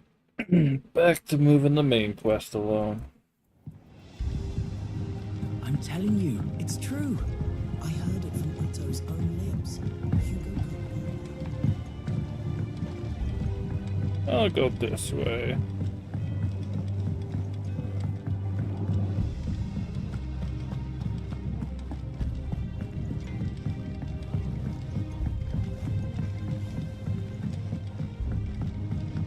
I went up to give some greens to the It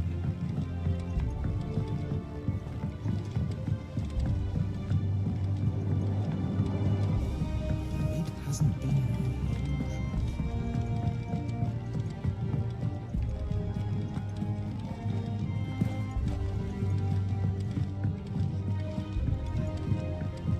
Editors started reading books that don't have any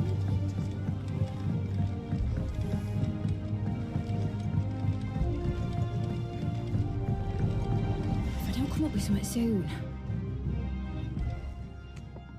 All right, Clive? What do you want? I'm going to visit Sid, and I thought you might like to come with me. Sorry, I'm too busy for all that right now. I've got to get this thermal displacement stack sorted. Thermal. Displacement stack. Here. And this is for.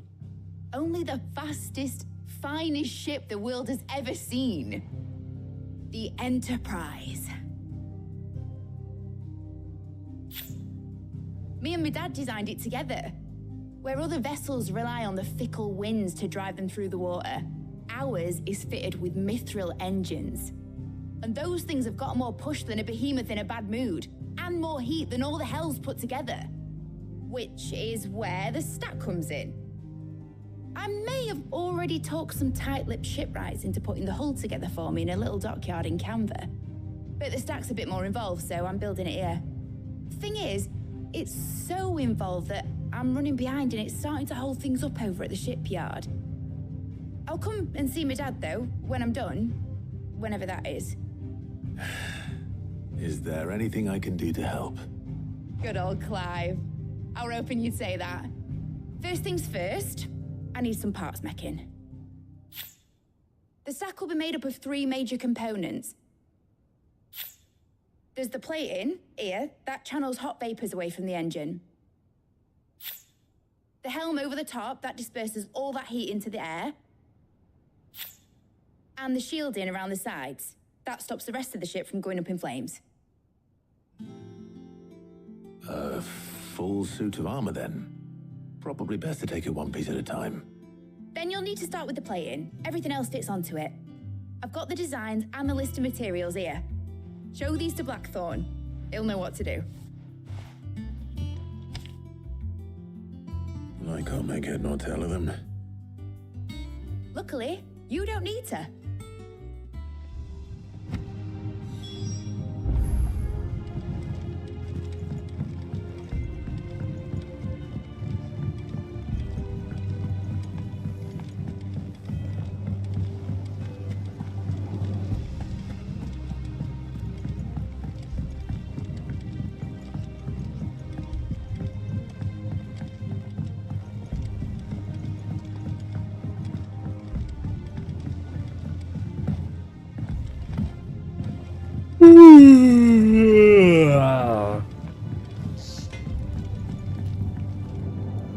Blackthorn, can I ask a favor?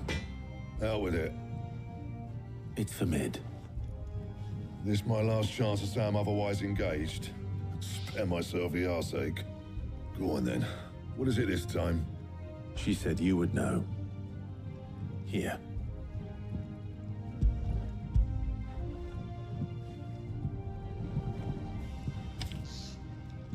Krieger's Teats.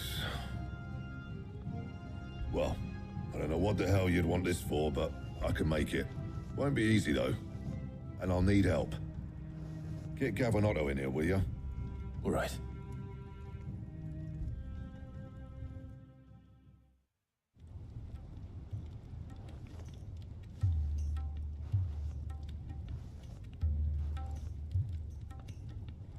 So Mid's roped us all in here again, has she? Typical. Still, if that's what it takes to get her to visit Sid's grave, I'll do what I can.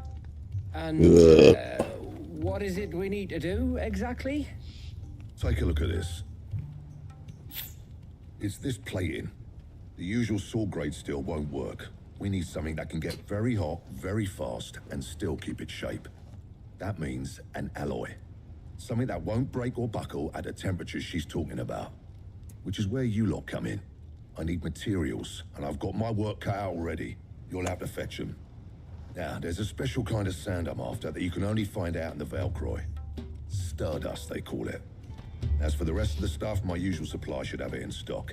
It just needs buying and bringing back here. Well, we'll get it done quicker if we split up. One of us should probably give you an hand coat in the sand. And the other can go and get the rest from this supplier. Right then. Well, make your minds up who's going where, and we can get this over with.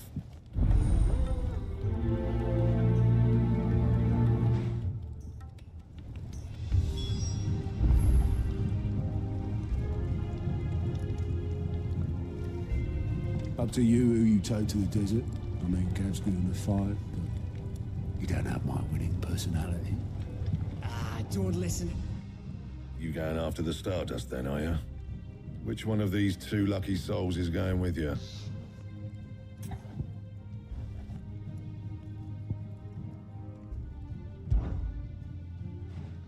Gav, you're with me. All right then. So, where do we find this Stardust stuff? There's a river that runs through the southern reaches of the Velcroy. It's the black sand that washes up on its banks that you're after. Southern reaches of the Velcroy, eh? That's down past Dalamil. I'll go and scout the place out. See about hiring us a wagon to bring the stuff back to. All right. I'll meet you by the river. While you're off having a paddle, I'll pick up the rest of the stuff from Blackthorn's supplier. Take care. You two, eh? Don't go letting him fleece ya. Fleece me? I'd like to see him try. In your own time.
Looks like I found the river.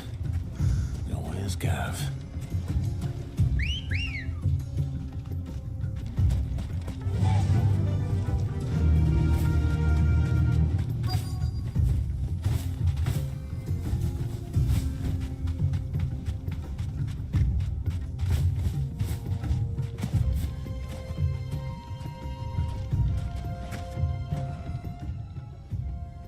Sorry to keep you, Gav. Better late than never. I've had a quick scout about, and I reckon round here's our best bet if we want to grab as much of this Stardust stuff as we can. Don't know what Blackthorn's planning to do with it, though. I asked over in Dalamil, and they seem to think it was worthless. But if Stardust is what Blackthorn wants, Stardust is what he'll get. There's plenty of this stuff lying about, just begging to be bagged. Then let's get bagging, shall we? We shall. Race ya.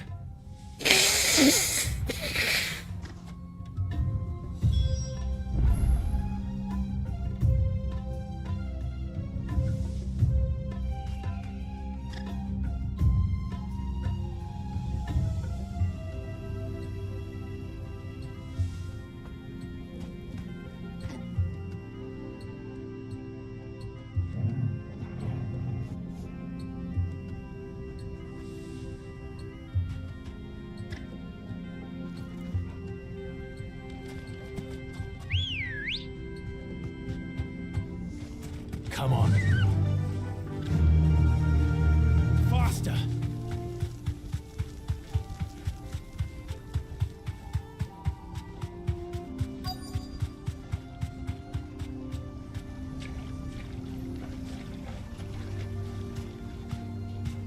Be safe.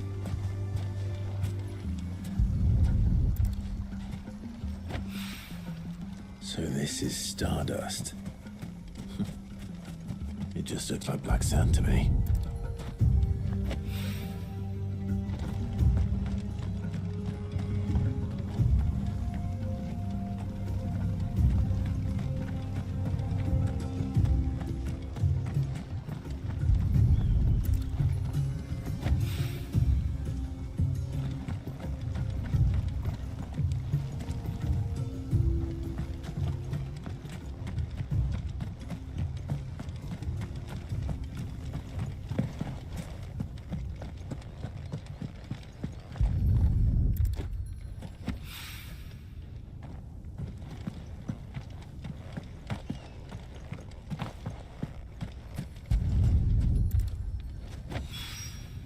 That should be enough for now.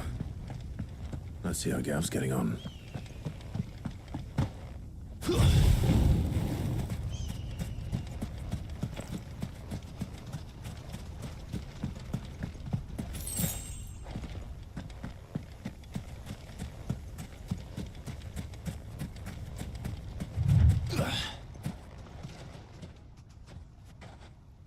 You finished? How much did you get? Enough. I hope.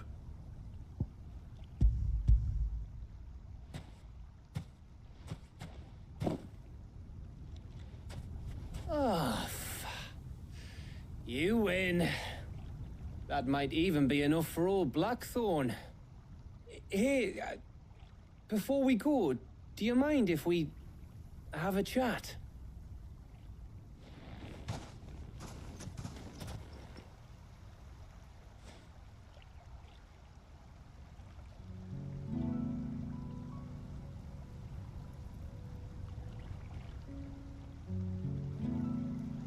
Feels like ages since we had the chance to talk.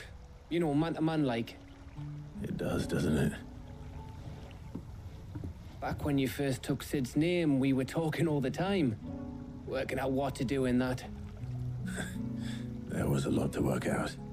And there still is. Those shoulders of yours starting to feel the strain. Hardly ever see you around the hideaway nowadays. Always on some errand or other. You can take a day off, you know. Says the man who spends most of his time behind enemy lines. Only 'cause you keep sending me there. I know I can count on you, Gav. Likewise.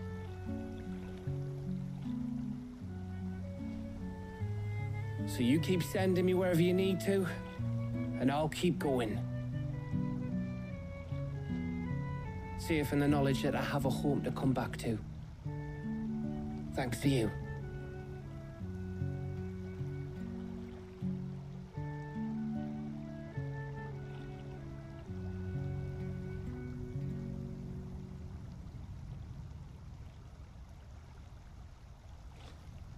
Right. That's enough soppy shite for one day. We'd better get this lot back to Blackthorn before he slings his hammer at someone. You go on ahead. And try to get some rest once you're there. Oh, I plan to. Believe you me. After Blackthorn gets what he needs, of course.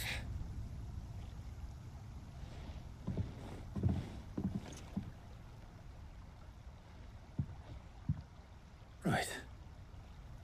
Ready to go home, boy?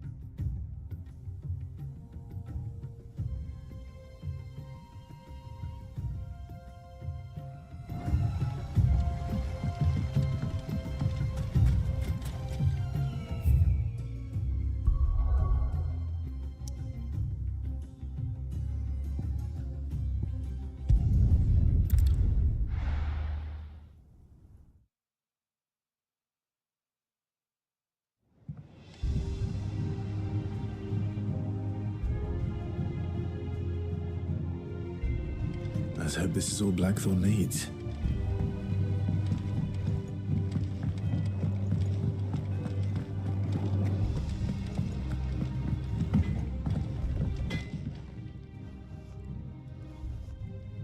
Blackthorn, got everything you need?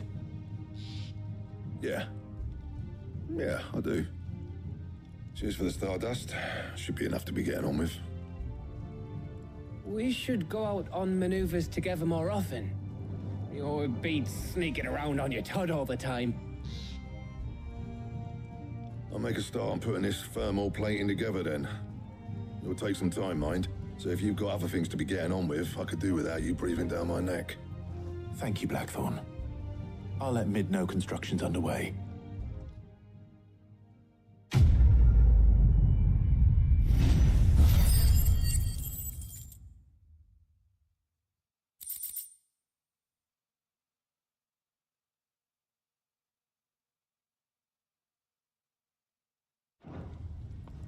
Suppose we'd better be getting back to work too. Give us a shout if you need anything.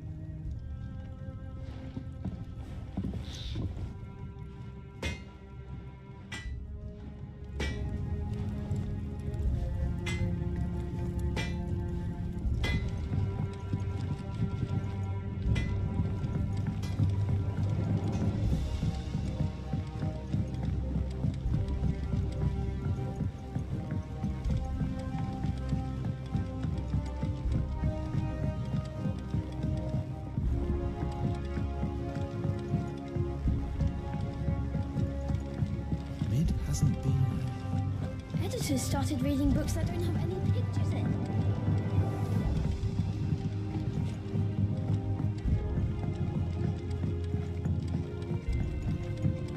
If I don't come up with something soon. You'll be pleased to hear that Blackthorn started work on the plating. Excellent. 1 down, 2 to go. So, what's next? The helm, of course. For this, we'll be repurposing fallen scrap. Salvage from the ruins? I thought that material was all but impossible to work. Ah, but we don't have to. I'm sorry. Just so happens there's one particular ruin that's broken into exactly the right shape and size pieces for what we need. What's the name back there? I'll give you all the details. What's her name? Right.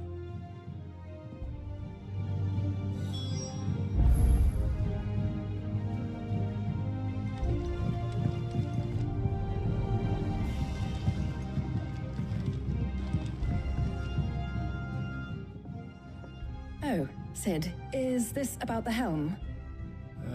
Yes. Mid said I should speak with you. I'll show you the plans then.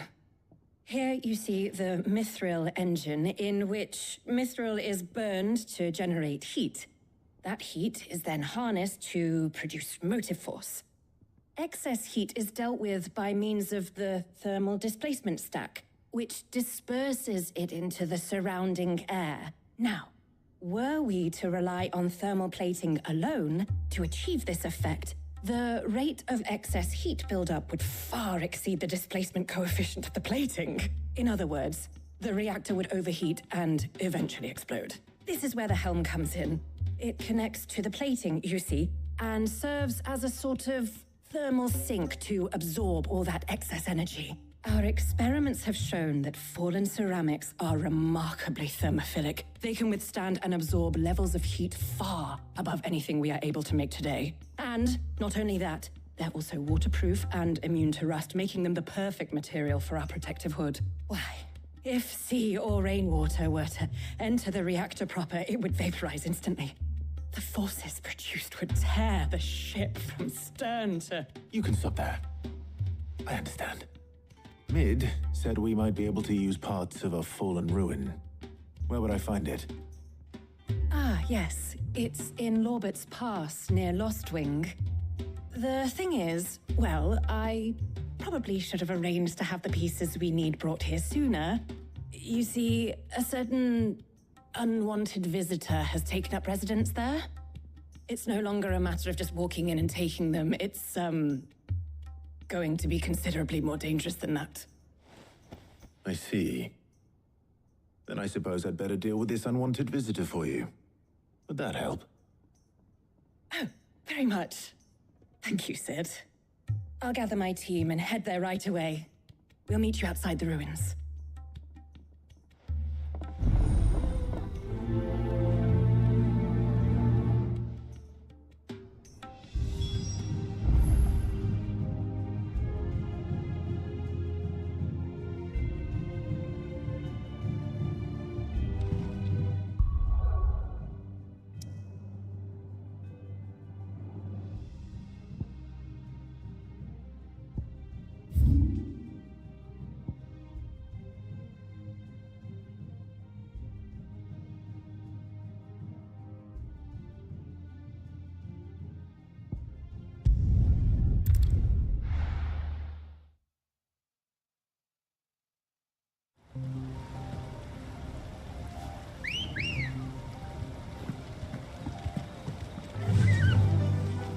Faster!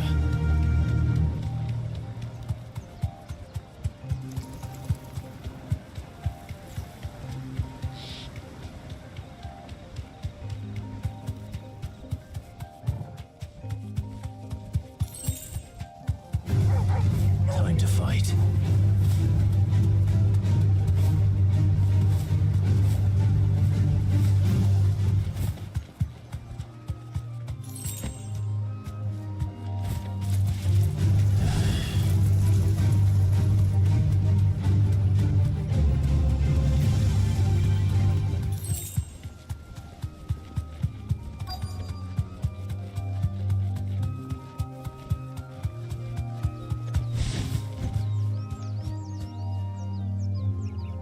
straight home now.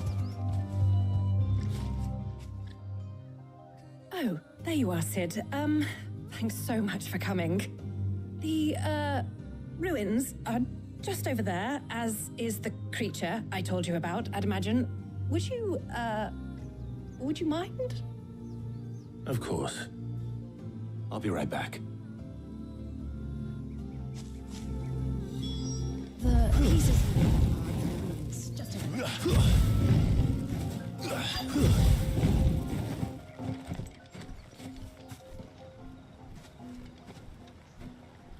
Anybody home?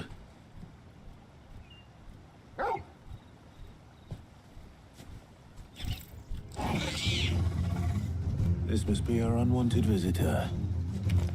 Time to go.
The things I do for you, Mid. Sid! Oh, thank goodness you're safe. You shouldn't have any trouble now. Indeed. Well, don't let us keep you. We'll, see that everything is transported safely back to the hideaway. All right. I'll let Mid know you're on your way.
Mid. Helena has recovered the material for the helm. She'll be along shortly. Excellent. Another job well done. And just one remaining. Right. Right, the shielding. This one's a bit of a bugger. How so? The plating's enough to stop the engines going pop, but those things will still be spitting out enough fire to set the rest of the ship ablaze. Which is why you need proper shielding. A prison for the dragon's breath that's blazing away inside. I thought a triple thick layer of tempered steel might do it. Or more of the stuff that the Fallen use, but they'd both be too heavy. The helm and the plating are bulky enough as it is.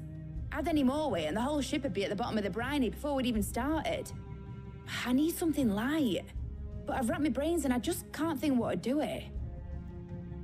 Well, if I were in need of obscure knowledge, I know whose counsel I would seek.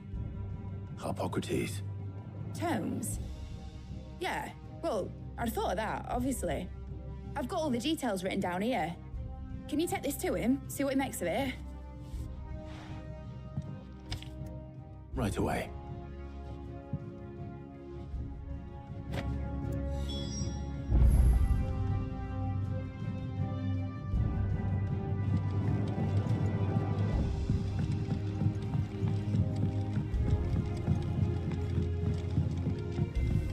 Think Mid might need some help tidying up. Editors started reading books that don't have any.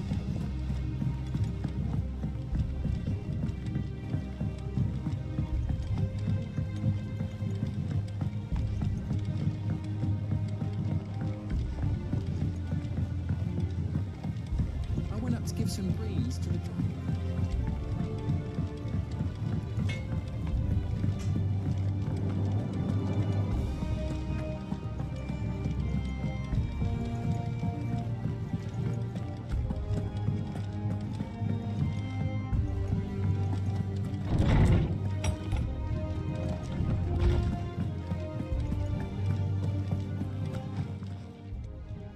Harpocrates, do you have a moment? For you, Clive, always. Well, actually, it's for Mid this time. Could you take a look at this?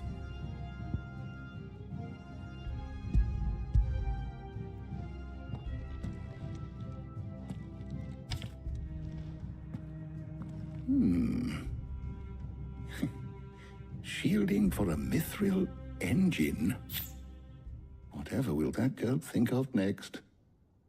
And what are these notes around the edges? She has some specific requirements for the materials. The shielding needs to be able to resist extreme heat on the inside, and yet remain cool enough on the outside not to set the ship alight, while also being light enough not to sink it. As you can imagine, she's struggling to find anything that meets her needs. I see. I wondered if you might know of a solution, or if you might be able to search the records for one. Perhaps it is not a different material she requires, but a different approach. What do you mean? Consider the lake we have made our home. Its blighted waters eat away far more quickly than fresh water or even brine, at timber and steel alike. And yet, we have made a home here from those very materials nonetheless. We have. But Bardolph must varnish every board twice over to keep it from rotting. And Obelisk complains that without a constant supply of pitch. I see.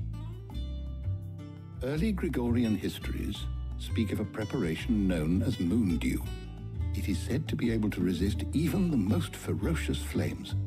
Before the dragoons tamed the worms and wyverns of the realm, nobles would daub their castle walls with it in order to guard against dragonfire. So if we could recreate it... It might be applied to some material or other in order to provide the protection Mid requires. As to how best to apply it and to what material, perhaps Bardolph and Obelisk might be of assistance. I shall speak to them and see what wisdom they might have to offer. If you would be so kind as to procure the necessary ingredients, I shall discuss the specifics of how it might be most effectively put to use with our two friends. The knowledge of the past may yet prove useful to we of the modern era. Thank you, Harpocrates. And since you're asking others to help you, Perhaps I should too.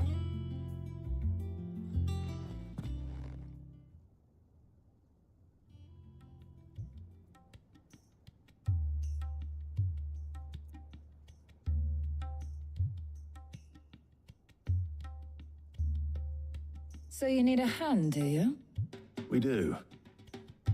I'll be heading to market for the ingredients we need. I could do with some help. And some company too. The other can assist me in researching how best to prepare the shielding itself. Can we count on your aid? Always. Well, if Jill's game. Thank you. I am sure either of these fine young minds would prove indispensable in my research. I leave the decision as to who will go with whom in your capable hands, Clive.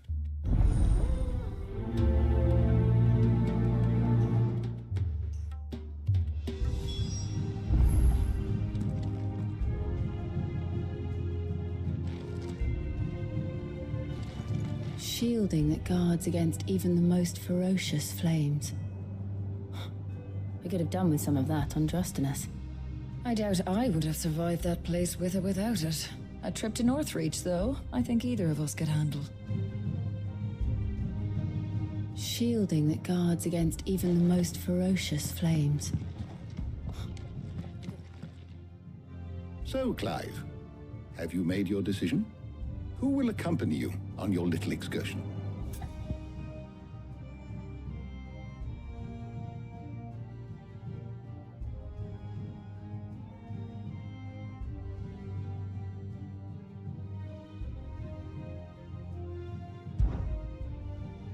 Very well. So then, what do we need to find?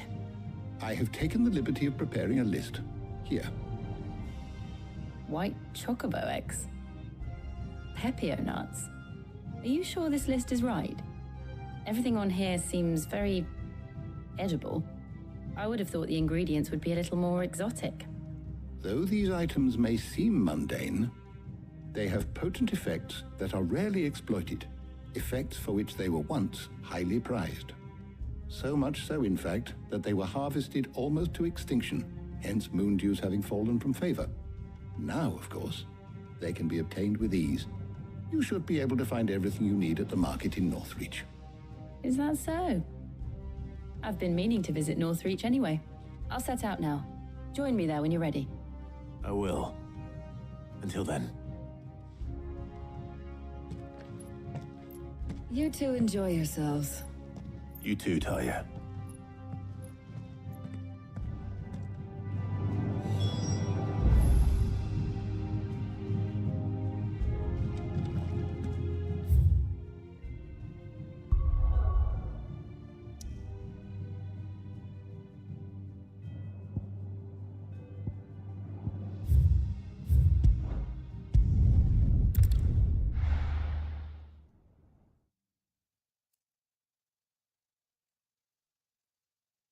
Now, where's Jill?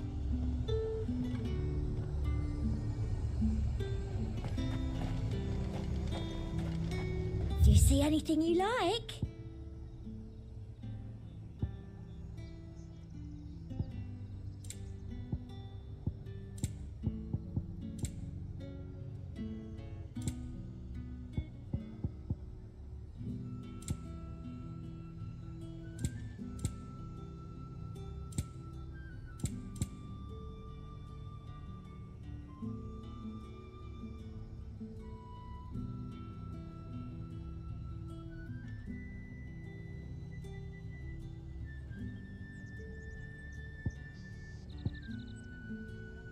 I'll be here if you need me.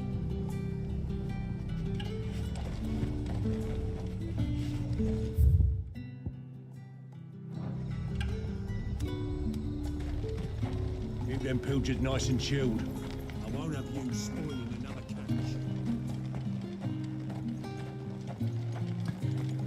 Those Pepio nuts? How goes the hunt for ingredients? I've only just started.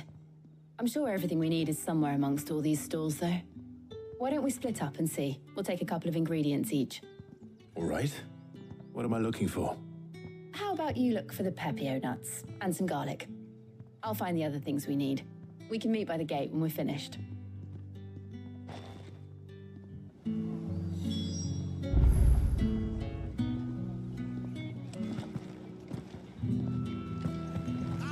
You'll not find a bruised pippin in the bushel.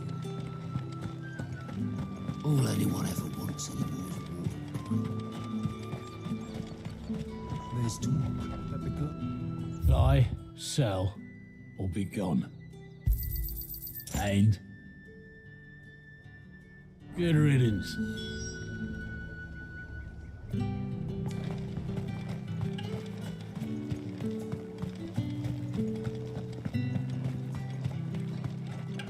Any friend of the innkeeper is a friend of mine. Ah, yes. Good day. That's everything. Let's see how Jill's getting on. Fresh cuts. Come and get them.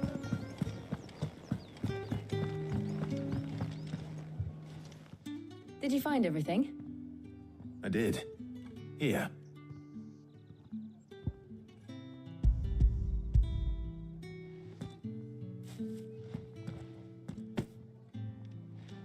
Garlic and pepio nuts. Perfect. Now all that remains is for Harpocrates to somehow turn all this into what Mid needs to keep her engine cool.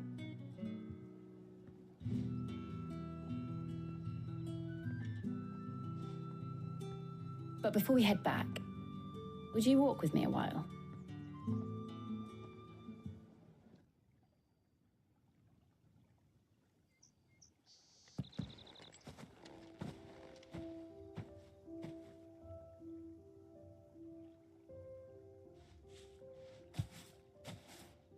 Thank you for asking me to help you today.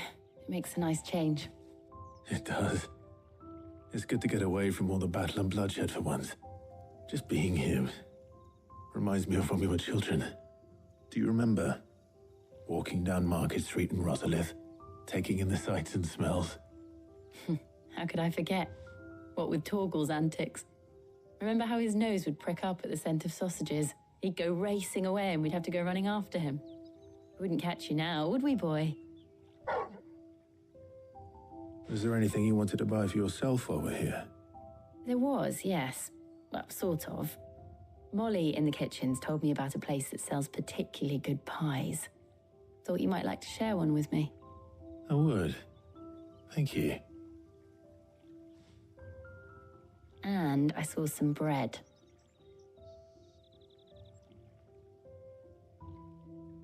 Big white cobs like the baker back in Rosalith used to make. What do you think? I thought we might get some soup to dip it in. But then I tried a slice of the butcher's dry-cured ham and it was just, oh. You're right. Sorry. It's just, you're right. I really do feel like a child again being here with you.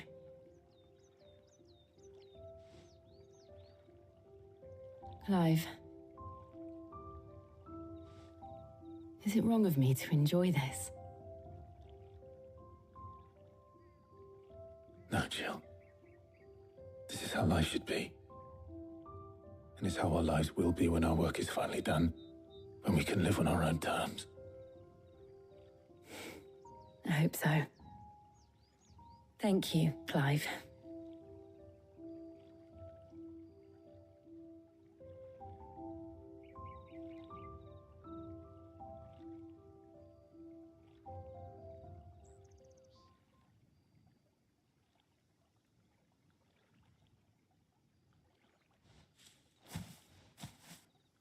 Well, I suppose we better be getting back. I need to give these ingredients to Harpocrates and Talia. I'll see you at the hideaway. Take care. I will.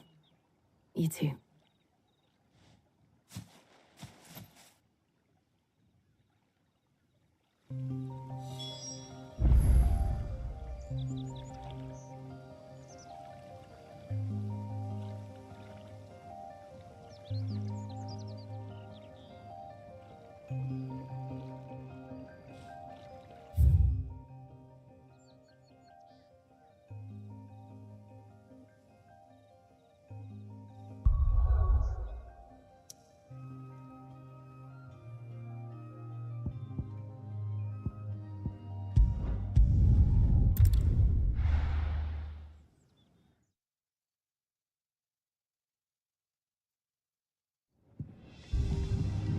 Wonder how Hippocrates is getting on with the Moondew. Been a bunch of fetch quests for a while now. I'm kind of getting ready for some action here.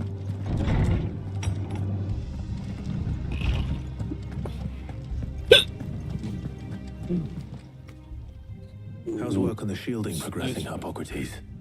Well, very well indeed. And thanks in no small part to your kind assistance. I was just explaining to Tarja how we might best go about preparing the Moondew. And now that we have all the ingredients, we may begin. You can count on me. I've mixed more than a few mysterious concoctions in my time. I'm sure you have. What about the shielding itself? Work is underway, under the watchful eyes of Bardolph and Obolus. Apparently, it'll be ready soon. Thank you. All of you. Right then. Jill, would you join me in the infirmary? Many hands make light work and all that. Of course.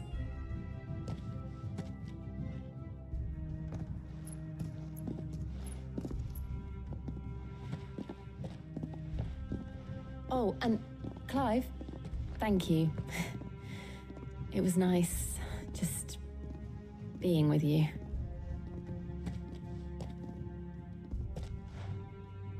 It appears our work here is almost at an end.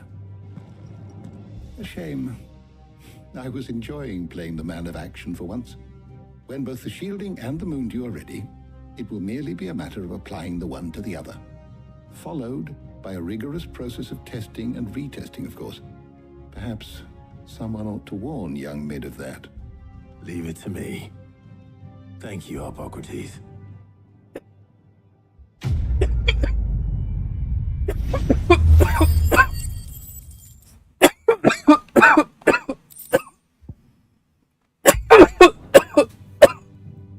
Well, I'd better go and give Mid the good news then. My knowledge is yours. I have compiled some new entries, if you would like to see them.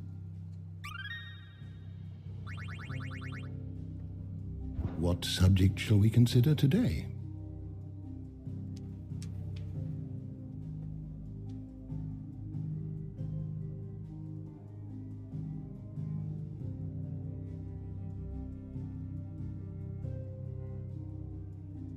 You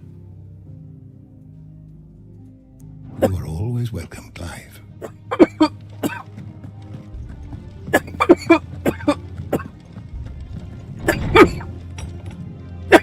Oh. Thanks to Sid.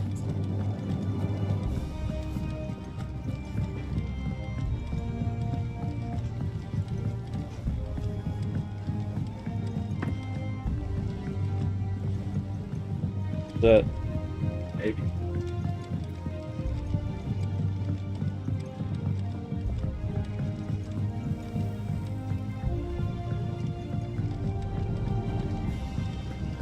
Editors started reading books that don't have any pictures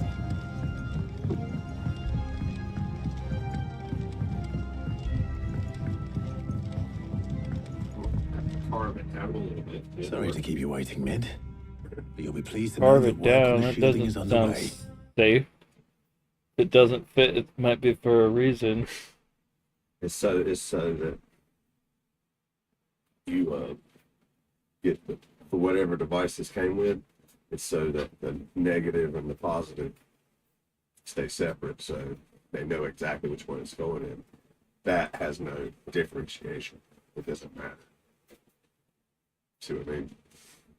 It works in either way. Doesn't have the little square. It's got one. It would go either way. If you know the ones. Okay, just don't burn the house down. Well, as long as I can make the connection tight. If I can't do that, then that's the only thing you have to worry about with electricity, make the connection tight. And you won't burn shit down. Most of the time. You found something for it? In a manner of speaking, Hippocrates knew of a substance that's highly resistant to heat. A coating that should provide the protection you need. He's supervising the construction and testing of the shielding as we speak. Brilliant! I knew you wouldn't let me down. Don't thank me. I'm just the errand boy. Right then, better start working out how to bolt all these bits together. To the Black Hammer!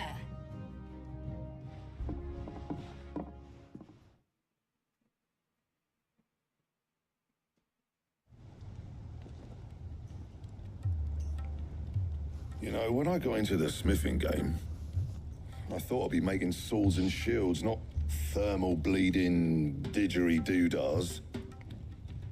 Displacement stacks. Same difference.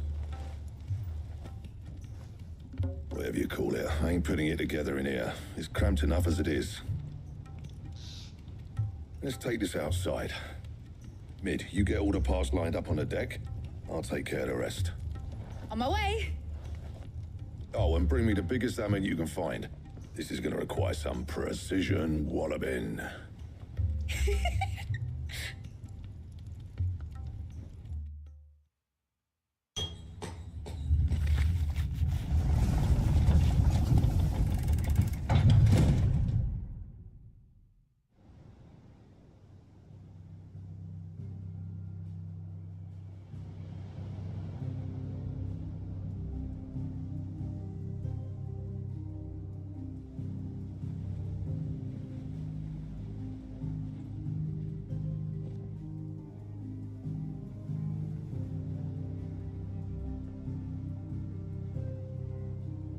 It's finished! It's finally finished! Thank fuck for that. I'll be feeling my hammer arm for weeks. Thank you, Clive, Blackthorn, everyone.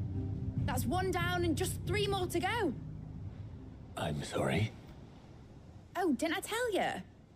The Enterprise has 4 mithril engines, and we'll be needing a displacement stack for each. You don't mean... Don't worry. Now they've got a finished one to work off. My gang in Canva can build the rest. Good luck to them, I say. Right, I'm off to get a sling for this elbow. Any other work comes in, keep it to yourselves, eh?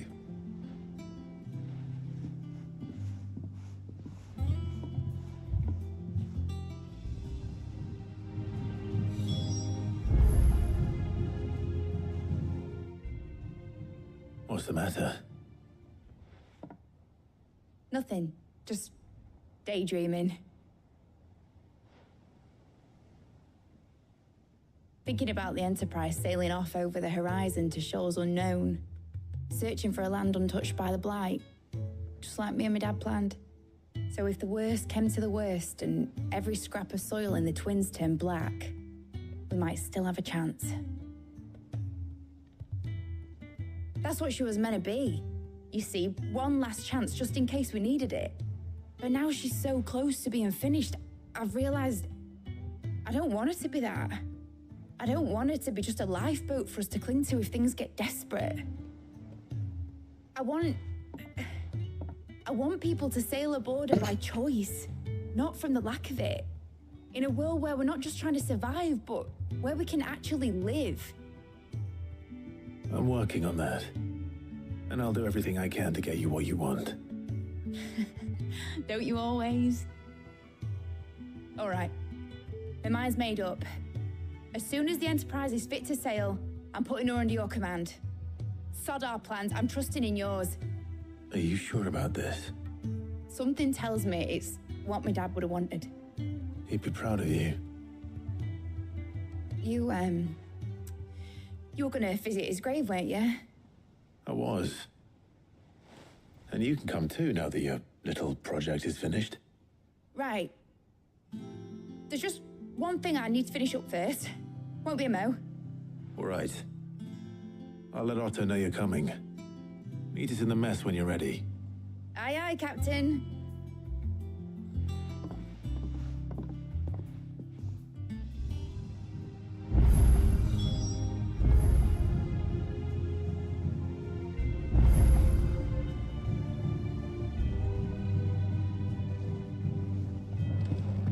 Mid told me she was building a ship.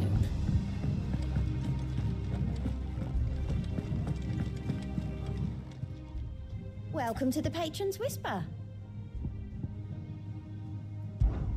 Kuka. But when I close my eyes,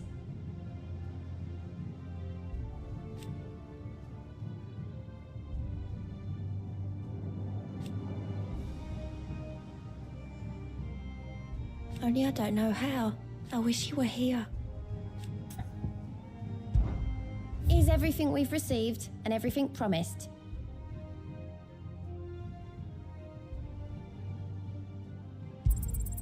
Here you are.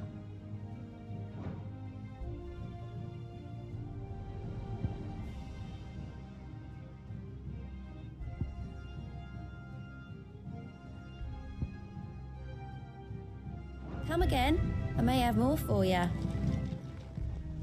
How are you doing? Here you go. Always something in there. Clive. It was luck, and luck alone. But now, thank you.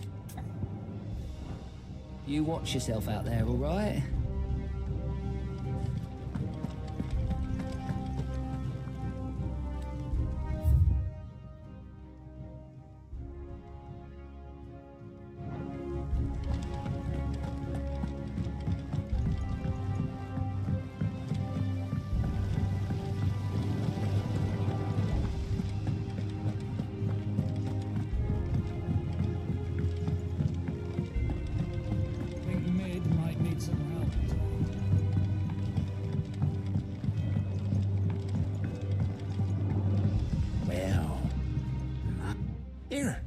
Sid, reckon you might be just the man to help me out of a bit of bother, if you've a mind to.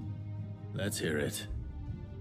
Well, it's about this alembic the chief's got me making. Lovely bit of kit it is. Bunging a solution you want splitting, and it will separate it out, just like that. Problem is, it won't always get rid of all the impurities. And with some of the stuff we need it for, that ain't good enough. Which is why I've been looking for something to filter the liquid we'll be cooking off. And that's where I was hoping you could help me out. I imagine Ty could get some use out of this alembic too. Distilling medicines and the like. All right. Why not? Proper job! So what exactly do you need for this filter? Nothing but bomb ash'll do, says the chief. Gave me a sample she'd obtained from the university stores. Couldn't believe my eyes. You pour the blackest blight water through it, and it comes out clear as a mountain stream. So, I did a bit of reading about where I might be able to get hold of some. And do you know what I found out? It's only the blimmin' bones of a bomb king. They leave them behind when they die, see? I take it that's where I come in. If you wouldn't mind. I saw a billet on the hunt board for one just the other day. Would have gone myself, but, well, fighting dirty great balls of flame isn't exactly my forte. You, on the other hand... All right. I'll see what I can do. Thank you kindly. And a good hunting, eh?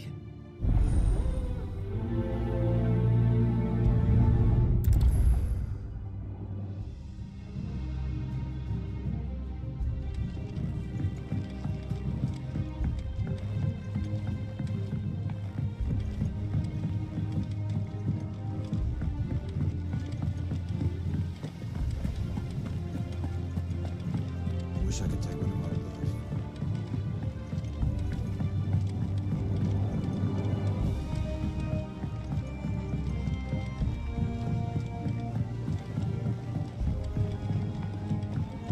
I went up to give some greens to the chocobo.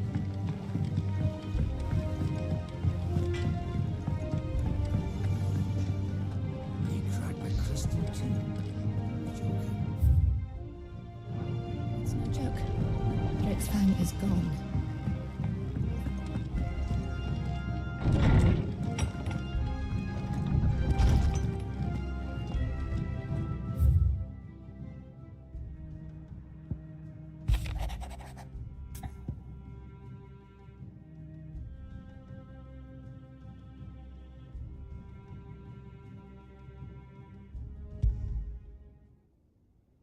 Trouble with the ledgers?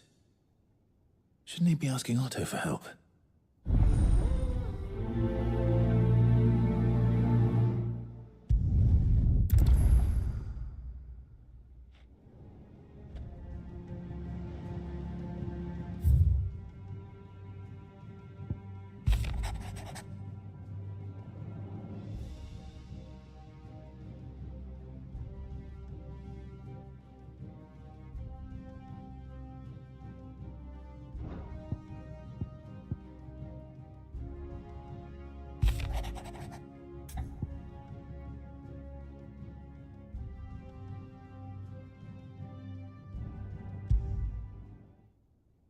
What could be wrong with Torgor? He seemed well enough when I last saw him.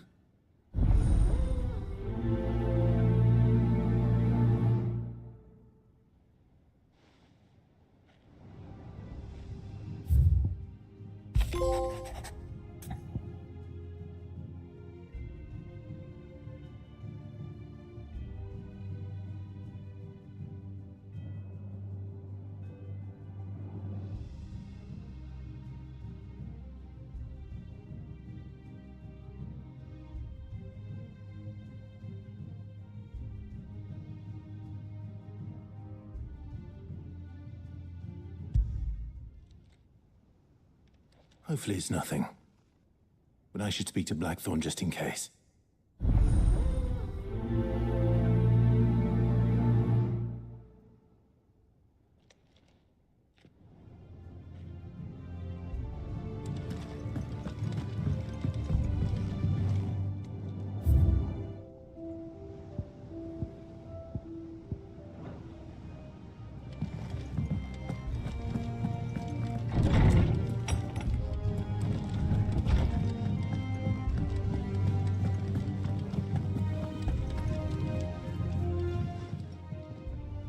I got your note.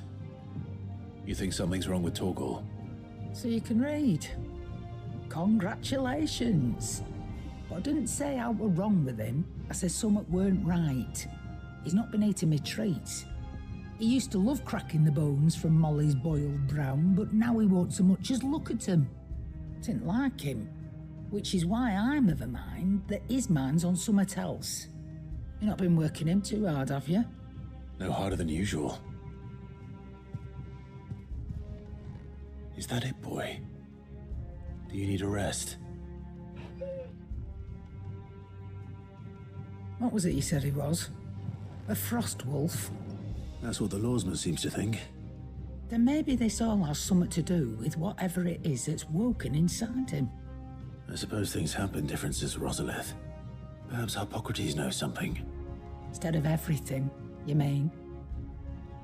Perhaps.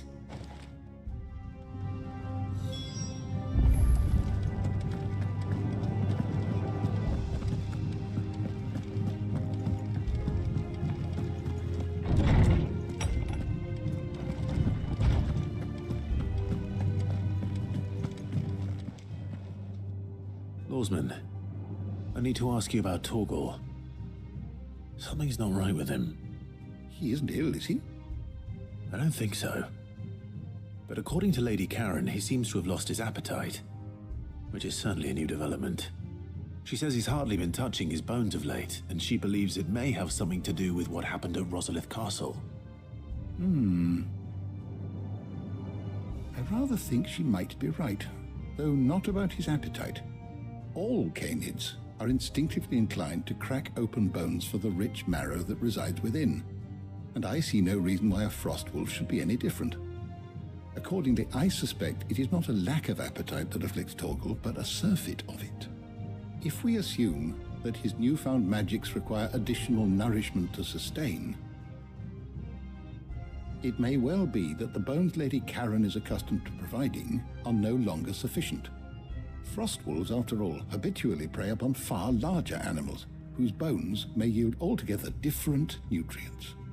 As to where one might find a suitable substitute, some antelopes that graze the meadows of eastern Rosaria have been known to grow to a size more than double that of their lesser cousins.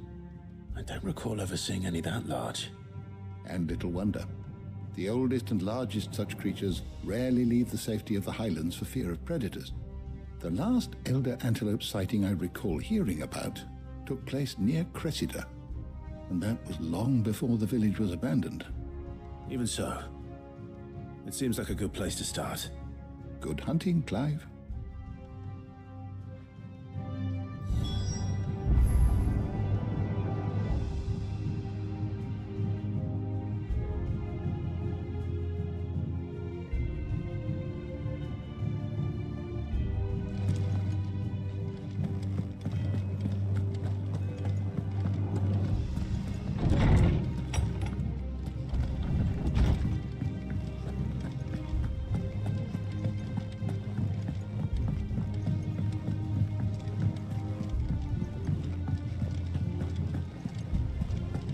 Is that the thing Tomes helped? Ned told me she was building a ship.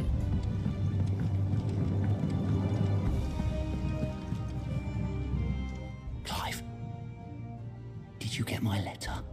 That's why I'm here. Shh. Otto might be listening. Is this better? A little. Listen, I've some bad news. It turns out the Hideaway may be slightly behind in its payment to certain lenders, and it may be my fault. But I swear to the goddess, I thought I had the numbers square. Sadly, that square turned out to be more of a circle. Zero, you might say. I can straighten it out, I swear, but it's gonna take some time, and I'm gonna need help keeping it from Otto. Bit late for that, I'd say. There you are! What a surprise! So let me get this straight. You forget to pay our lenders what they're due, and instead of coming straight to me, you get Clive to come to you. And I hope he'll dig you out of the hole you've dug for yourself. Clive, the man in charge of the place you've been cheerfully trying to bankrupt. And you thought this was a cunning plan. Why? Well, who needs paying? Oh, just Martha. And the dame. And, well, Lady Karen. But only 500 talents. We owe 3 of our most trusted friends 5 million gil. Each. 5 million each. They lent us the bulk of the money we used to rebuild the Hideaway, you see, and, well, I must have made some sort of oversight.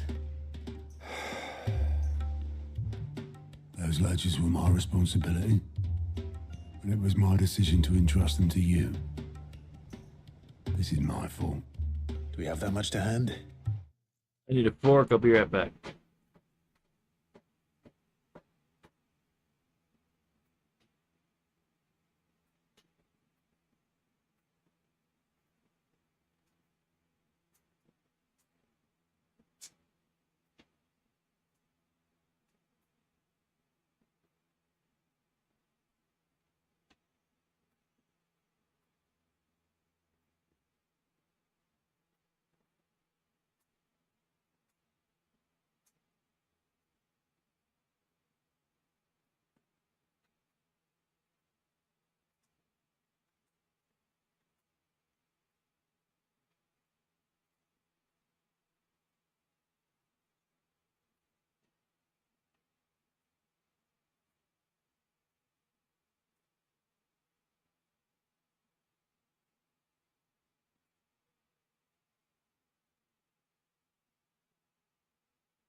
I can always ask my uncle. No, we don't. And no, you won't. We've lightened Lord Rosfield's purse enough. After the king's ransom we had off him, he deserves better than to see our begging bowl.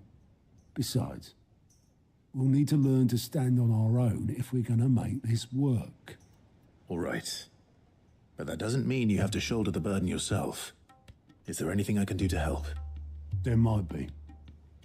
How'd you fancy taking these to Martha and the Dame? Rocks. Rocks, he says. Worth 1,000 talents apiece, these are. A little something Sid and I set aside for when times got lean. And I reckon 15 million in overdue debt probably qualifies. I just hope our associates' eyes are a bit more discerning than yours. I'm sure there will be. Should be me making the rounds, really. But you know how it is with this place. Orders to bark, arses to wipe, and all that. I know. Which is why I don't mind going in your place. Go. Do you know why I only gave Master Clive here 2 star rubies? Because you'd rather Lady Karen killed me. Because I'd rather Lady Karen killed you. Yes. Well, I suppose this is goodbye then. Don't worry. I'm sure Karen will understand. Really? Do you think so? No, I don't.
Any place by that name.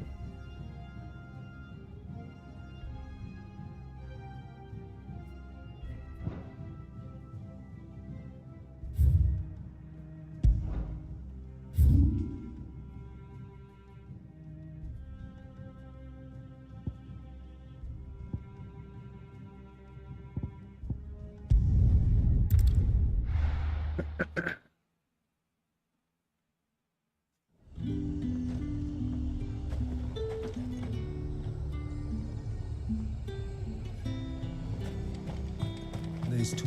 Have a glass.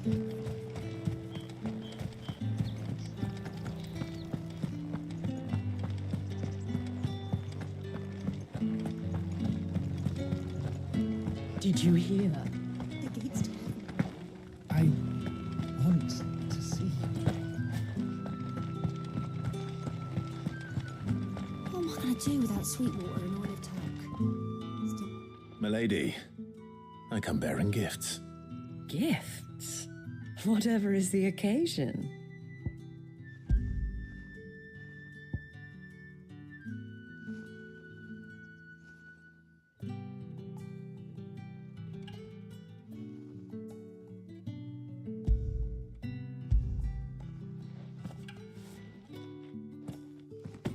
Oh my. Clive, you really have outdone yourself. Otto asked me to give it to you. To settle the Hideaway's debt with the Veil. And to compensate you for the time it took us to do so. You disappoint me, Clive. I thought you might finally be warming to me. Tell Otto he can keep his baubles. I tried to tell him as much the first time around. The man owes me nothing, nor does the Hideaway. My contribution to the restoration effort was made freely and willingly. It was the least I could do. You once told me Sid did you a kindness. I'd like to do the same. Please, accept it. For my sake. And for Otto's. For all of us. For all you've done. It is rather fetching, isn't it? Very well. Otto is lucky to have you, Clive. I doubt anything could ever replace his son. But you and the others at the Hideaway are the closest thing he has to family. Otto had a son. Long ago, yes. Sid told me Otto lost him when he was just a boy, and blamed himself for not being able to stop it.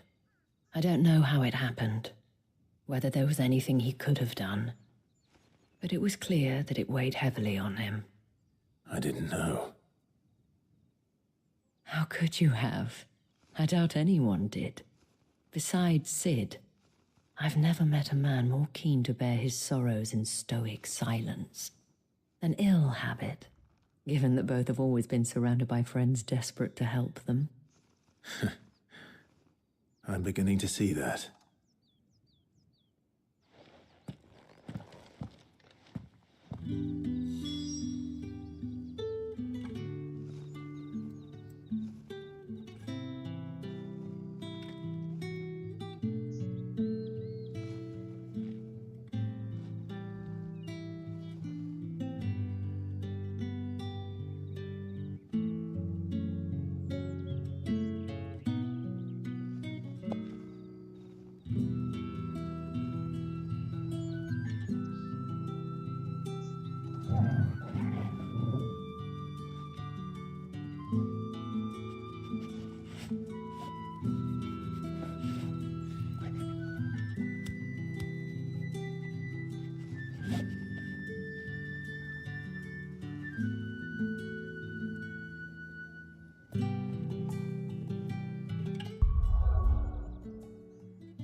Just show me on a map. All I need.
slow.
Your reign is over. Now to collect the ash. This looks like the stuff. Let's see if there's any more.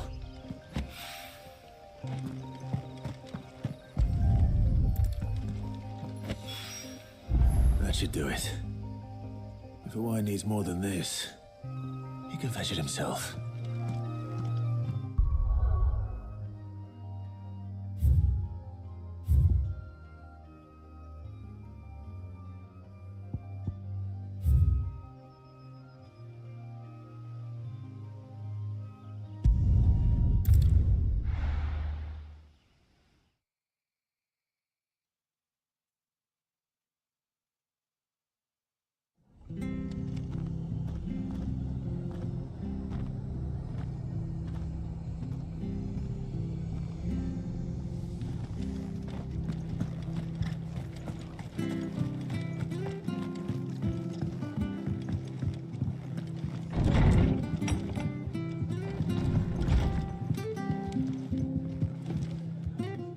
Clive, we weren't expecting you. I wasn't expecting to be here, but it seems we still owe you a considerable amount of coin for your help with our rebuilding efforts. And though I doubt it's what you were expecting, we were hoping you'd take this as payment.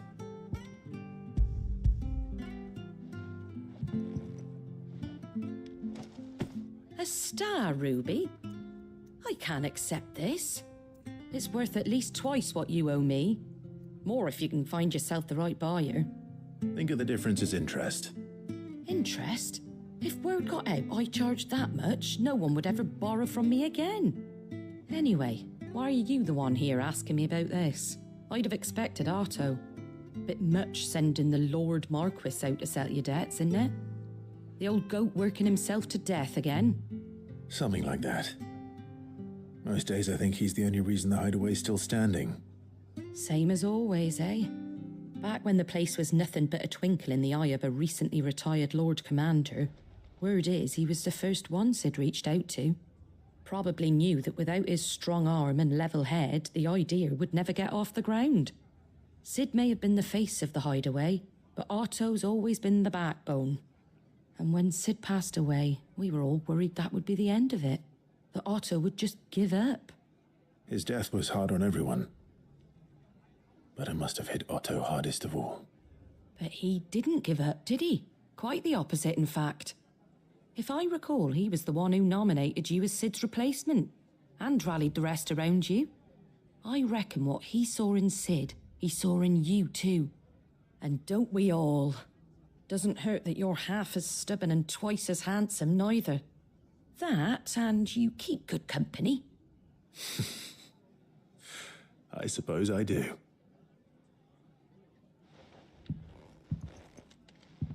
Gob will want to know the stones were delivered. If he's still with us.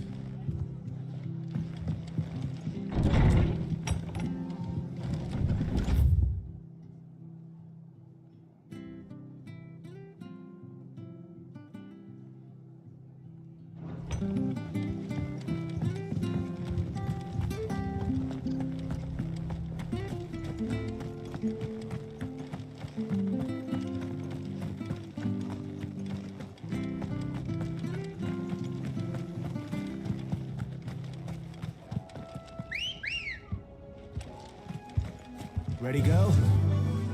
Faster!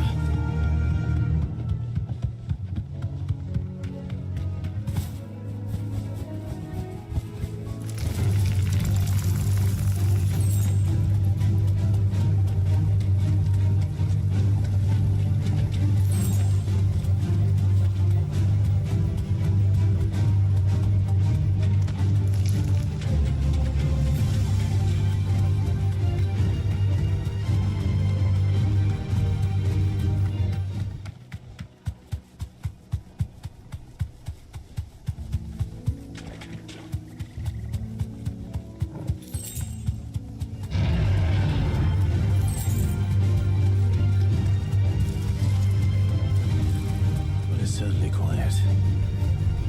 If I were a giant antelope, it would seem like just the place.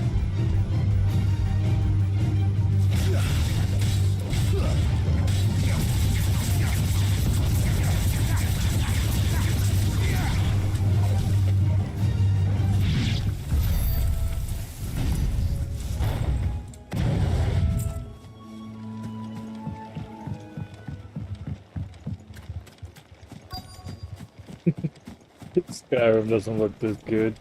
No, I mean, graphics-wise, no. But I mean, just how they... Yeah, we'll find one bigger than that. You hungry, Torgal? Beat down, Skyrim. Too slow. It's perfect. Great graphics, basically.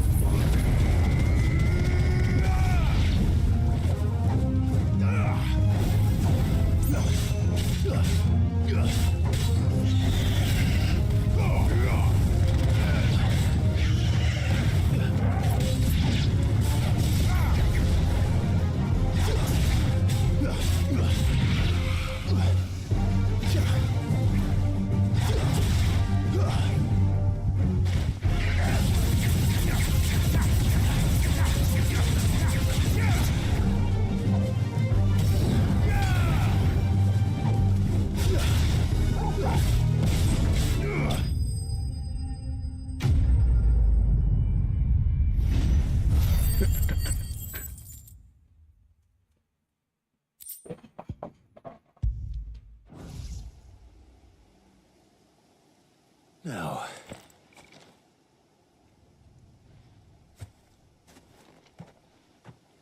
Will it be enough, I wonder?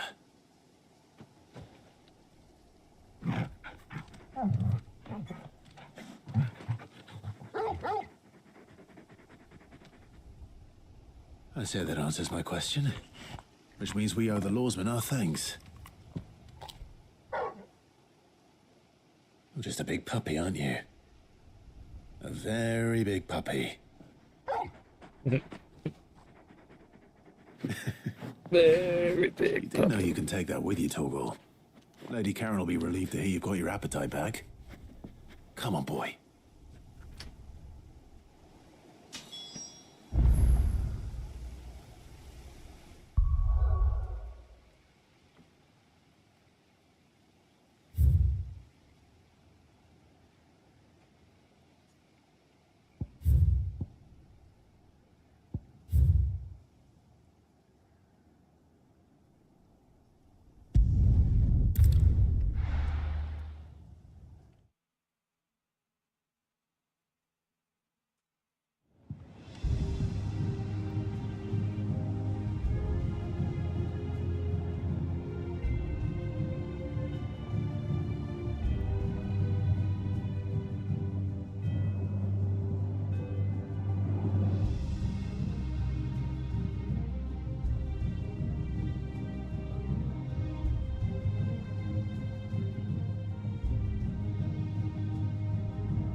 noticed you and Torgal had gone off somewhere. Take him for a walk, did you? You could say that.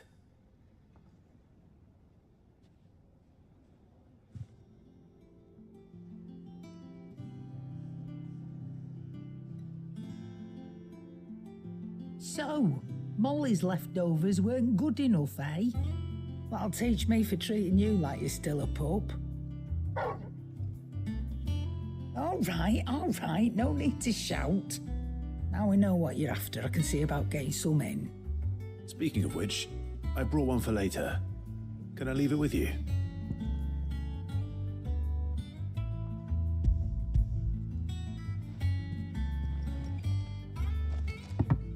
You can, eh? I'm nice like that. In return, you can thank Tomes for me. Bloody know-it-all. I was just on my way to see him.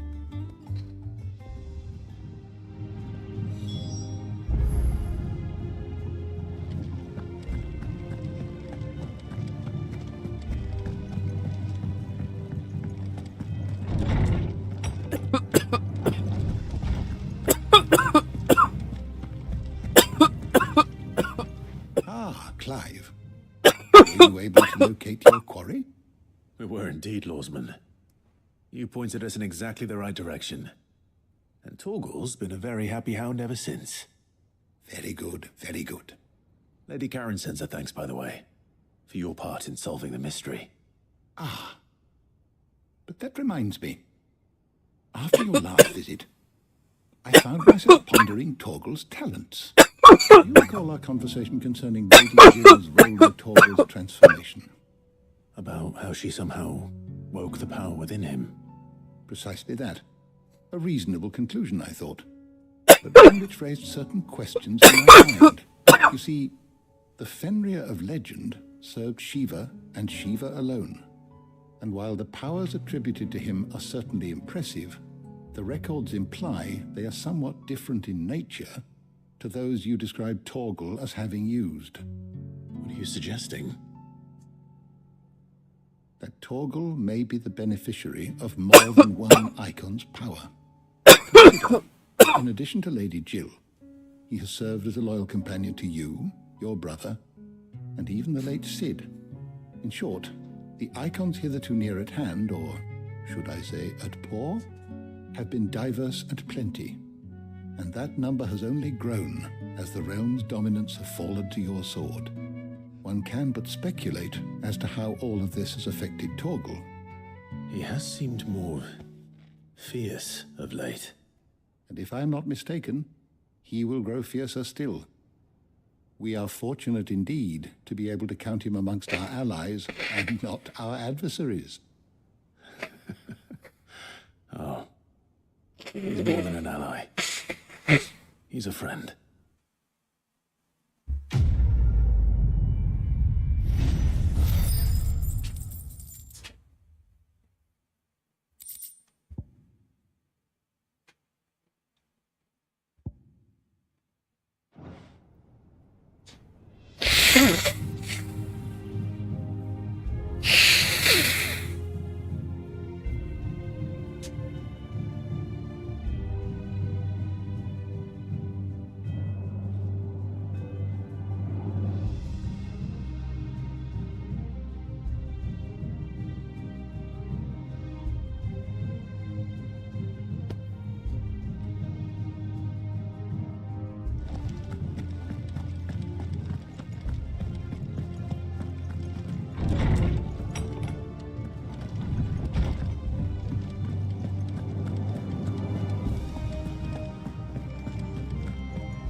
Blackthorn, do you have a moment? Not really, no. This won't take long. I just wanted to ask how you're getting on. August was worried about you, that you might still be doubting your craft, even after learning the trick of that cuirass. Is there something else weighing on your mind? Perhaps sharing your thoughts might help. That bastard's like a dog with a bone. Still, you've got a keen eye, I'll give him that. He's just, well, Karen showed me something. Something I've never seen before. And that was? A sword. An odd-looking thing with a single-edged blade. The metal itself wasn't anything to write home about, but fuck me. The edge on it. You could slice a man clean in two with a weapon like that, and he'd be halfway home before he even realised he'd been cut. So that's what's troubling you? Nah, no. Not troubling me exactly. More distracting. Can't stop thinking, how do you get an edge that sharp? It's driving me mad. And if you knew how to do it, we could arm the curse breakers with even better blades. That's about the size of it, yeah. I'll see what I can find out. Sharper swords are always welcome. And we can't have our master blacksmith being distracted. You're a soft touch, you know that. But I can't say I'm not grateful for it. Good luck, eh? Thank you. Let's see what Karen knows about this sword.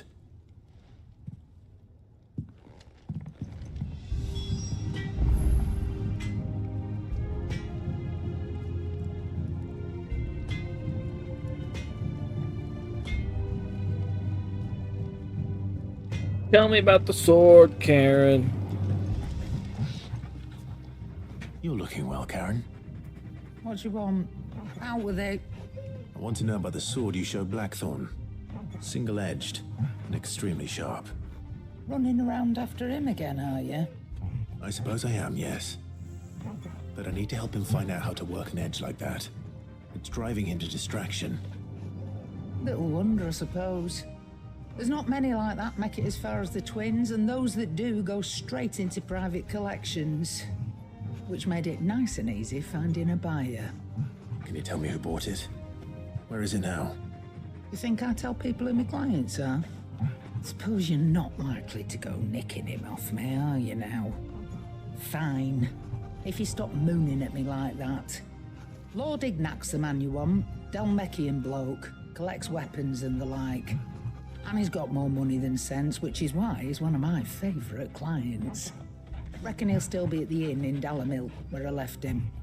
Thank you, Karen. Oh, and he's a touch eccentric, if you take my meaning. I appreciate the warning.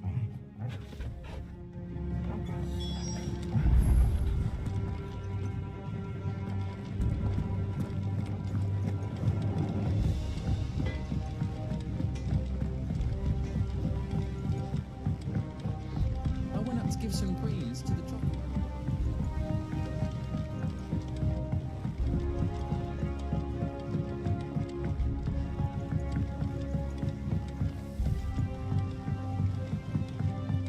Wish I could take one.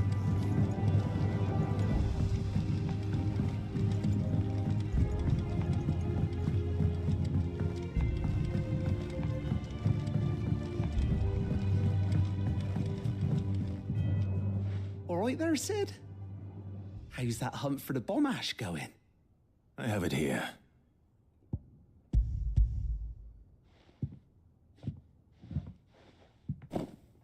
That's the stuff. And plenty of it, too. Enough to keep the Alembic bubbling away for a good old while. You're a gent, Sid. Let nothing say otherwise. Right then, let's get this contraption up and running.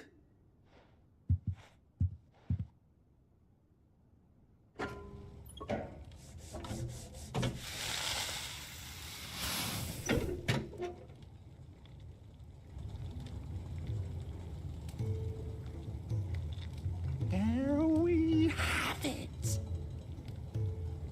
The Telemon Malembic. And it works just like the chief said it would. Very impressive. Says the man who cut down a burning boulder. Speaking of which, I still haven't returned the favor. There's no need. The good it will do for the hideaway is reward enough. Don't be silly. Why don't you let me take a look at that bag of yours? The one you keep your potions in. Reckon I could work some magic on that, huh? What kind of magic? Well, We happen to have isolated a substance in our test run of the Alembic that I reckon will make even the toughest lever supple as anything. Thought we might use it to breathe new life into old boots and the like. Save the hideaway a few gil. Ah, I reckon if we slap a bit on your bag, it'll loosen it up enough for you to squeeze in a bottle or two more. Well, it can't hurt to try, I suppose. That's the spirit. Leave it with me. I'll only be a mo. Finally, it's gonna let me hold more potions.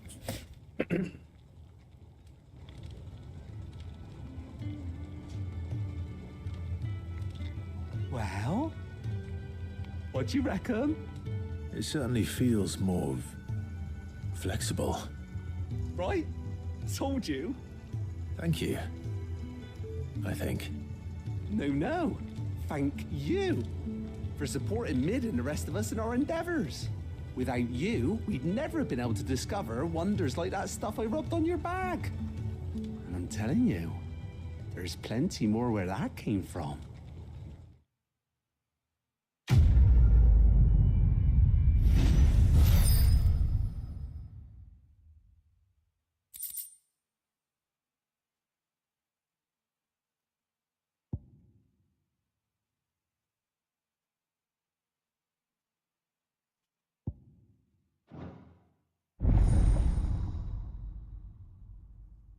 Yay.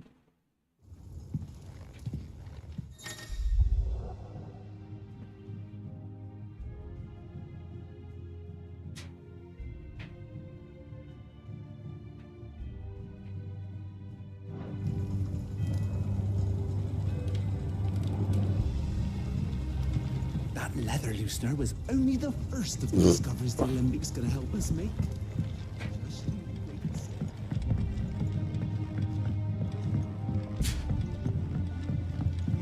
I think Mid might need some help.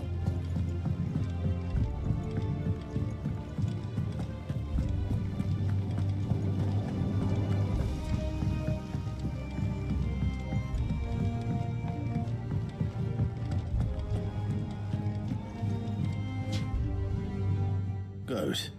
Still alive, I see. So Lady Karen accepted the ruby. Oh, about that. I tried my best, but she was just too stubborn to take it. She threw it right back in my face, in fact, and told me I could stick my stupid stone where the sun don't shine. Karen refused payment. I hope it wasn't something I said.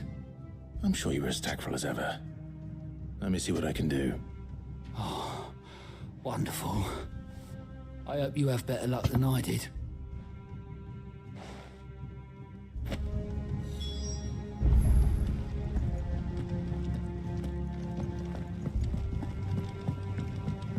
Mid told me she was building a ship. Is that the thing Tobes held?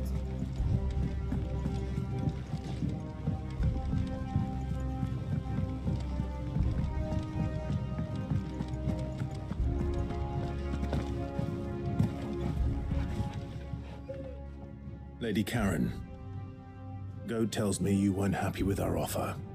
Would you prefer the debt was repaid in coin? What debt? I don't recall lending any of you lot me hard-earned gil. I may have tossed a talent or two in the Hardaway's coffers, but those were donations, and you can hardly call it charity if you go asking for it back. Of course not. But one good turn deserves another. And our circumstances have changed. Surely you wouldn't shun the gratitude of a pauper who happened to have become a prince. Oh, so you're a prince now, are you? Fine. But I'm selling it and taking what I'm owed, then you're getting the rest whether you like it or not.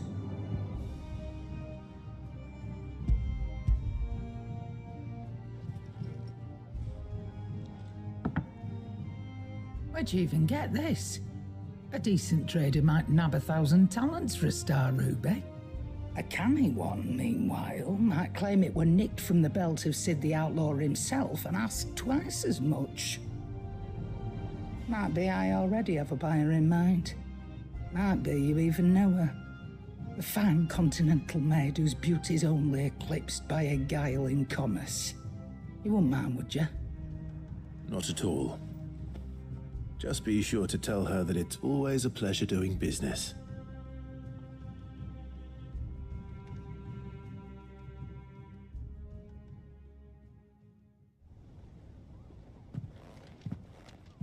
I hear you ended up delivering all 3 stones. Thanks to this lump. I sometimes wonder what I pay you for. Speaking of which, I still haven't been paid last month's wages. Oh, so you remember what's owed to you then? Get your ass behind that disc of yours and don't get up before those ledgers are square. Right away.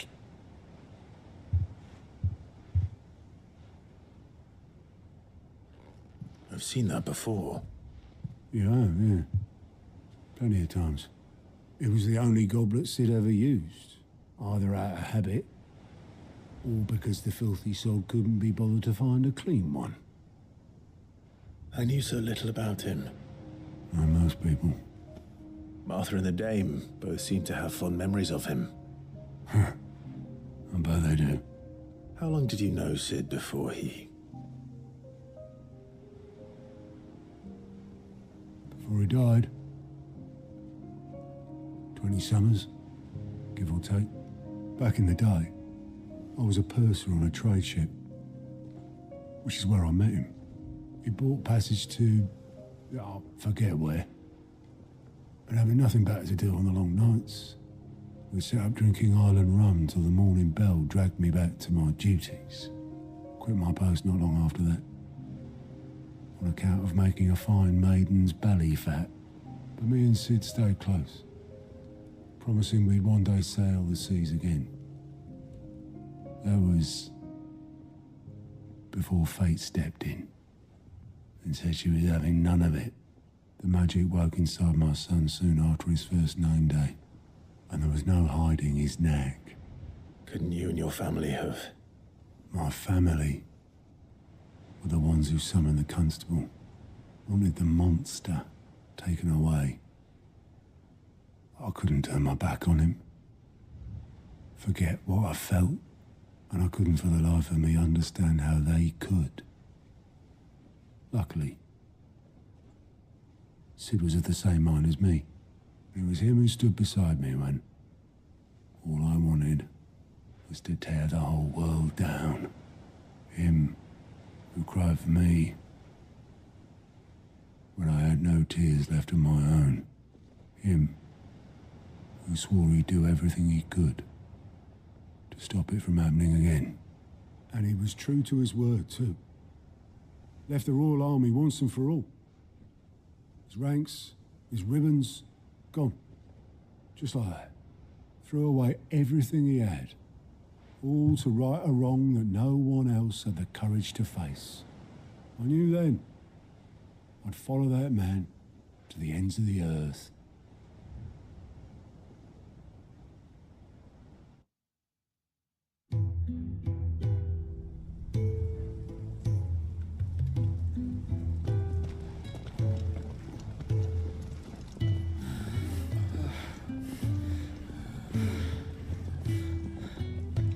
He was always too clever for his own good, was Sid. Saw the world for what it really was, while the rest of us were content to go along with the lie we were shown. And it can't have been easy, bearing that burden alone.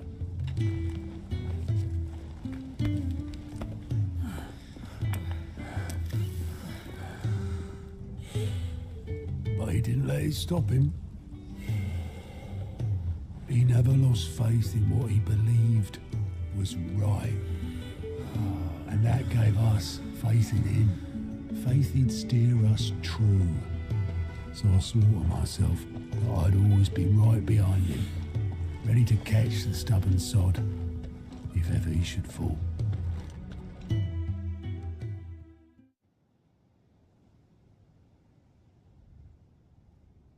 But I couldn't even do that.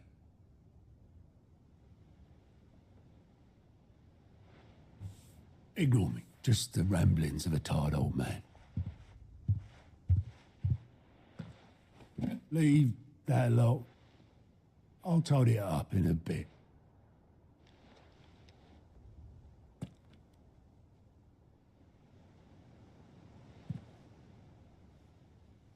This is Sid's handwriting.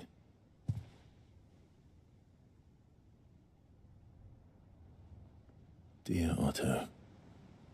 I may be drunk, but I wanted you to know this place would be fucked without you. Love you, you grumpy old sod.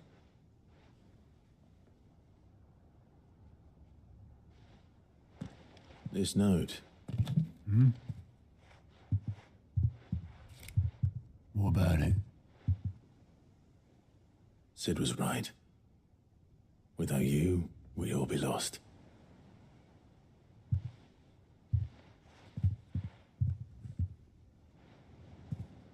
He should have bloody well said so then.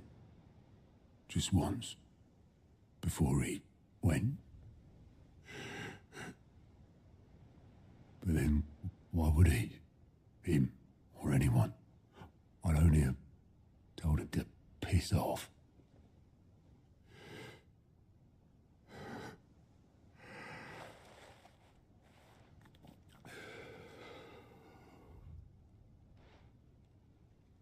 You're wrong, though.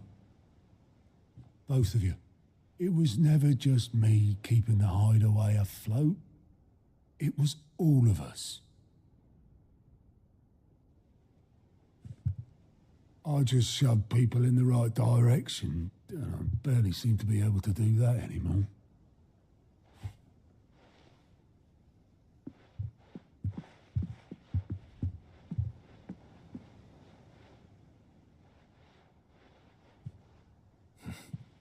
Would you rather go at the helm? Well, maybe I've got a few more years left in me. I'm going to hold you to that, Otto. Before you go,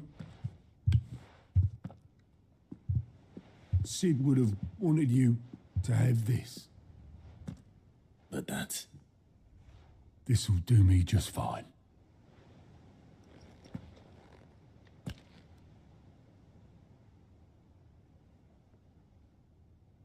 Thanks for the ray of sunshine. I'll see if I can't pay you back. Already have.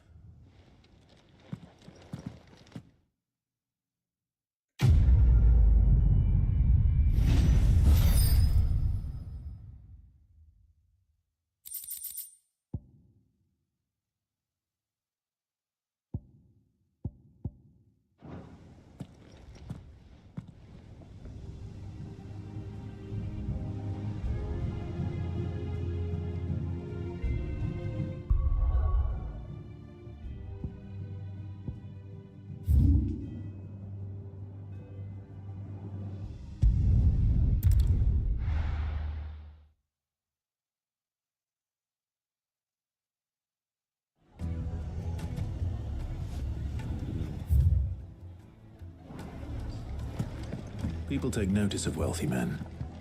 Shouldn't be too hard to track down Karen's collector.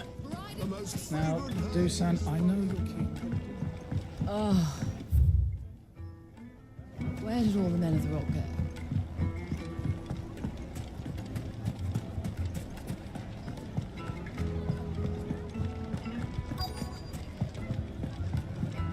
The St. Drake's Fang is gone. The whole Mother Crystal gone.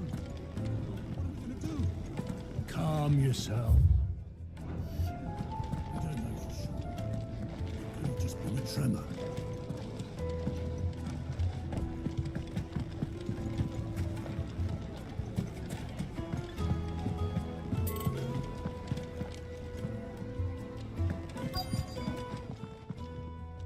My reputation will be ruined! Ruined!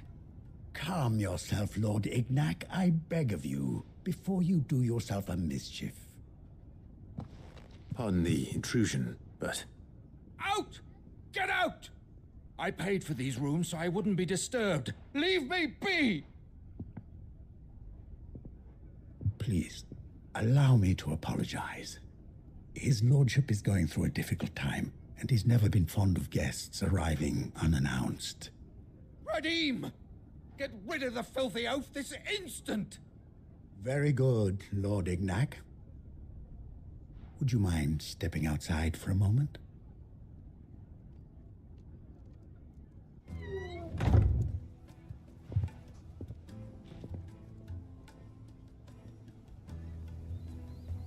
I'm sorry if I've caused you any trouble. That? Oh, no. That's just how his lordship is. Though the morning's events have left him somewhat fractious. He has been dispossessed of his luggage, you see. The thieves also made away with a considerable amount of coin. Coin the innkeeper will soon be keen to collect. I don't suppose a certain blade was among the stolen items. A single-edged sword. It was purchased from a merchant friend of mine. Ah, you know Lady Karen. Yes, I'm afraid it was. Then I'll retrieve Lord Ignac's luggage. But I have one condition. You have but to state it. You are welcome to anything that is within my power to grant. I want an audience with Lord Ignac. A few minutes should be enough. Then I'll be on my way. A condition I would be a fool to refuse. Of course, you shall have your audience. I don't suppose you saw where the thieves went. I did not, no. Though some discreet inquiries made on his lordship's behalf mean that I know where you might find them. The bandit's bed. Every ill-gotten coin in Dalamil is said to pass through that disreputable corner of the Valcroy. And that's where I'm heading. I shall speak to Lord Ignac in your absence, and arrange for an audience upon your triumphant return. That will be very kind of you. Farewell, and best of luck.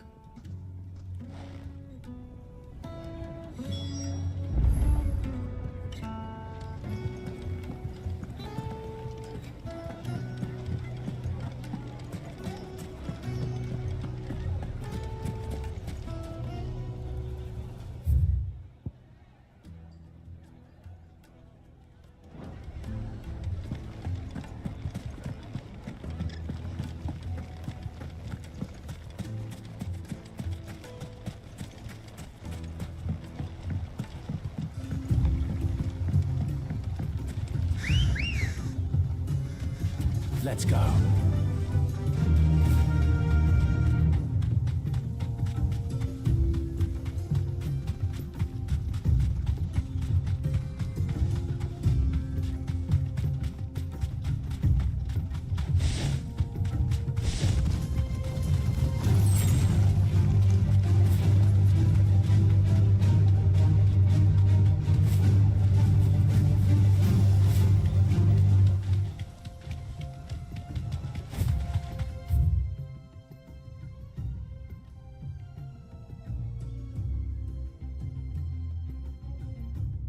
Left the wrong fucking way. God damn.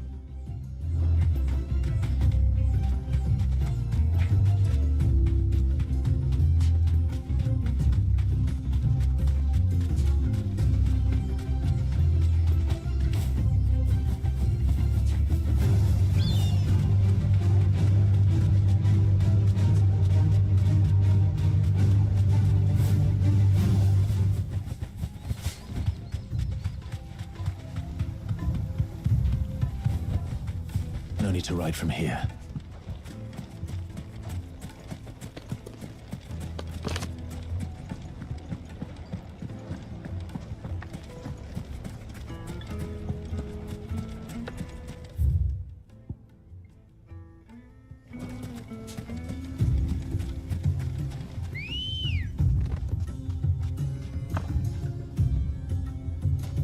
Good girl.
company!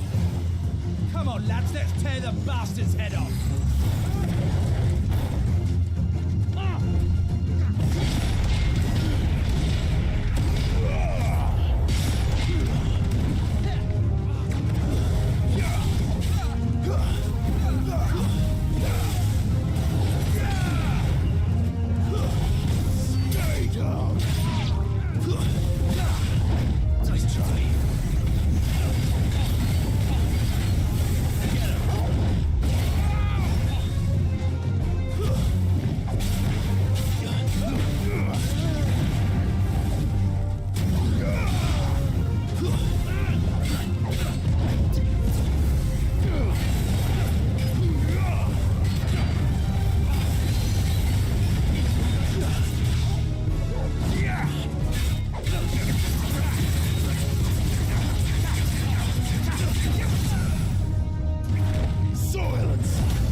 This must be Ignac's luggage.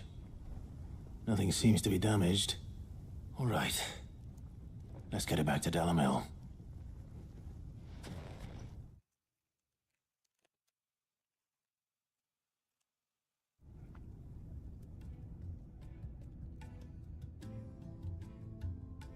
I hear I have you to thank for the return of my effects.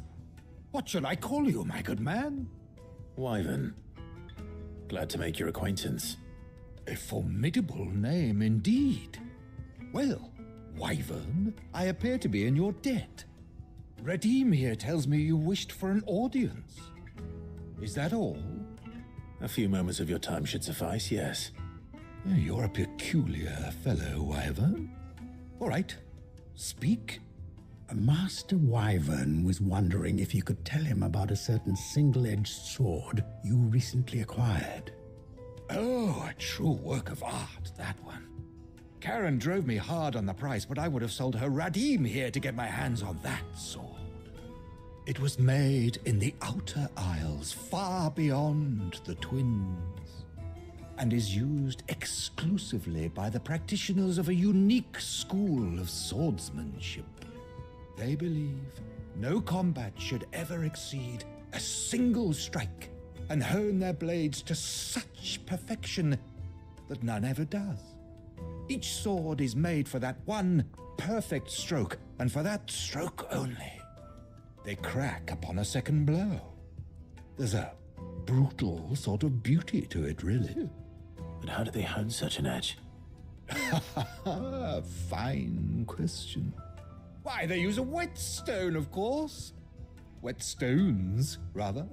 A whole array of them, ranging from the coarse to the fine. 10,000 licks with the sharpening stone, then 10,000 more. But it is the final stone which lends the blade its legendary sharpness. A mineral quite foreign to this great realm of ours. And that is the key. The secret ingredient. Wyvern, it occurs to me that my little lecture is hardly equal to services rendered. Take this, together with my regards. The very stone of which I spoke, far rarer among collectors than even the blade itself, and a far more fitting payment. Thank you. Pardon the intrusion, my lordship. However, it is long past time we prepared ourselves to depart. So it is. I am locked in bitter competition with a rival collector of curiosities. I am one step ahead of the unscrupulous scoundrel, but he is hard at my heels. Are there many other collectors out there? Too many to count, but only one do I consider my nemesis. Lord Byron Rosfield, and is a perennial thorn in my side. I can imagine. Farewell, Wyvern, may our paths cross again. Radim, we mustn't dawdle.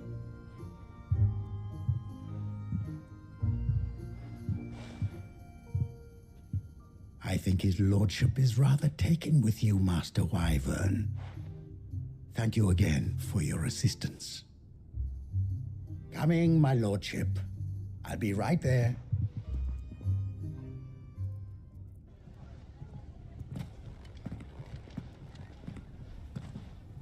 Trust Uncle Byron to find such an interesting rival. Now, let's see what Blackthorn makes of this whetstone, shall we?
Sorry for the wait, but hopefully you'll agree it was worth it.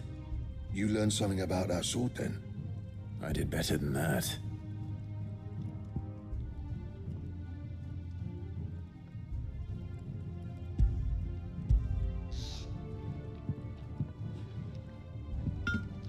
A whetstone? Yes, but not one you'll find anywhere in Valisthea.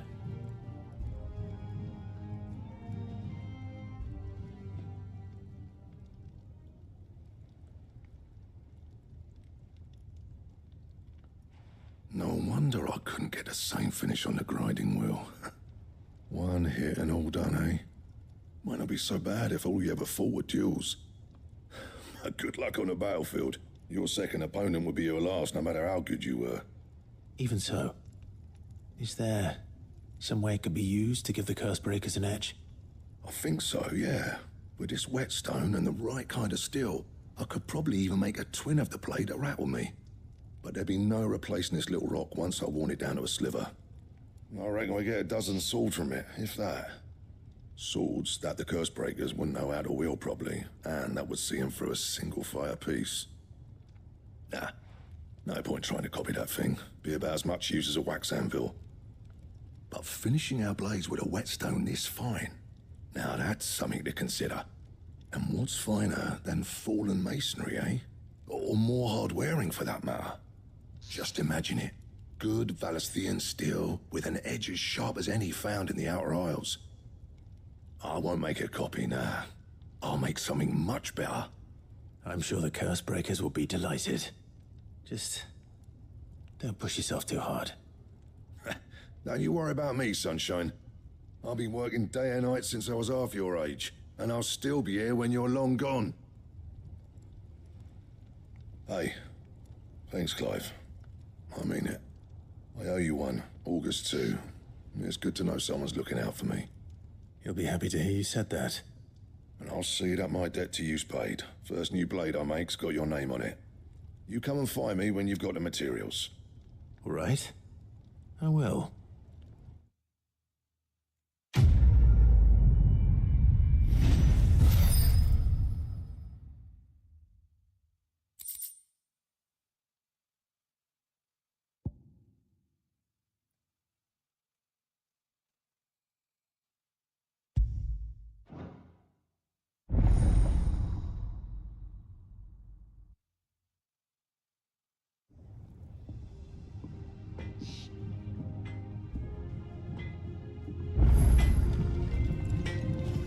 What do you need?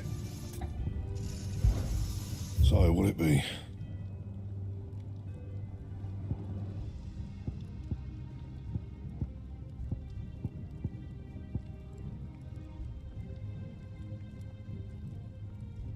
Bring me the materials, and I'll think about it.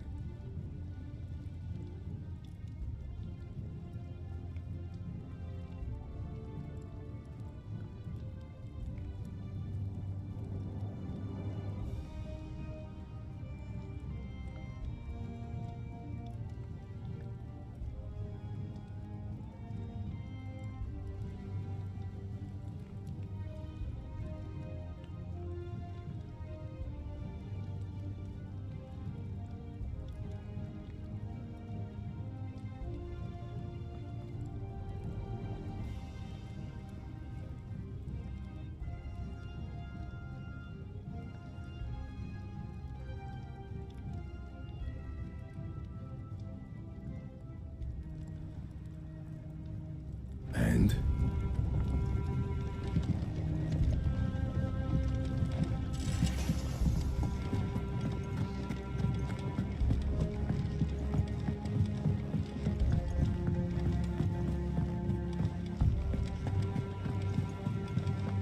Is that the thing Tomes helped to build? Ned told me she was building a Probably gonna be done soon. I'm getting sleepy.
Come on.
This might take a while.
Alright, I'm stopping there for the night.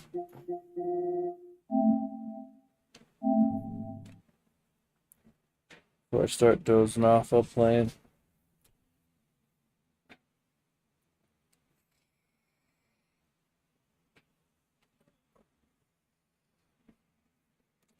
But you know the drill. We'll be back tomorrow. Pick up where we left off. Should be a good time.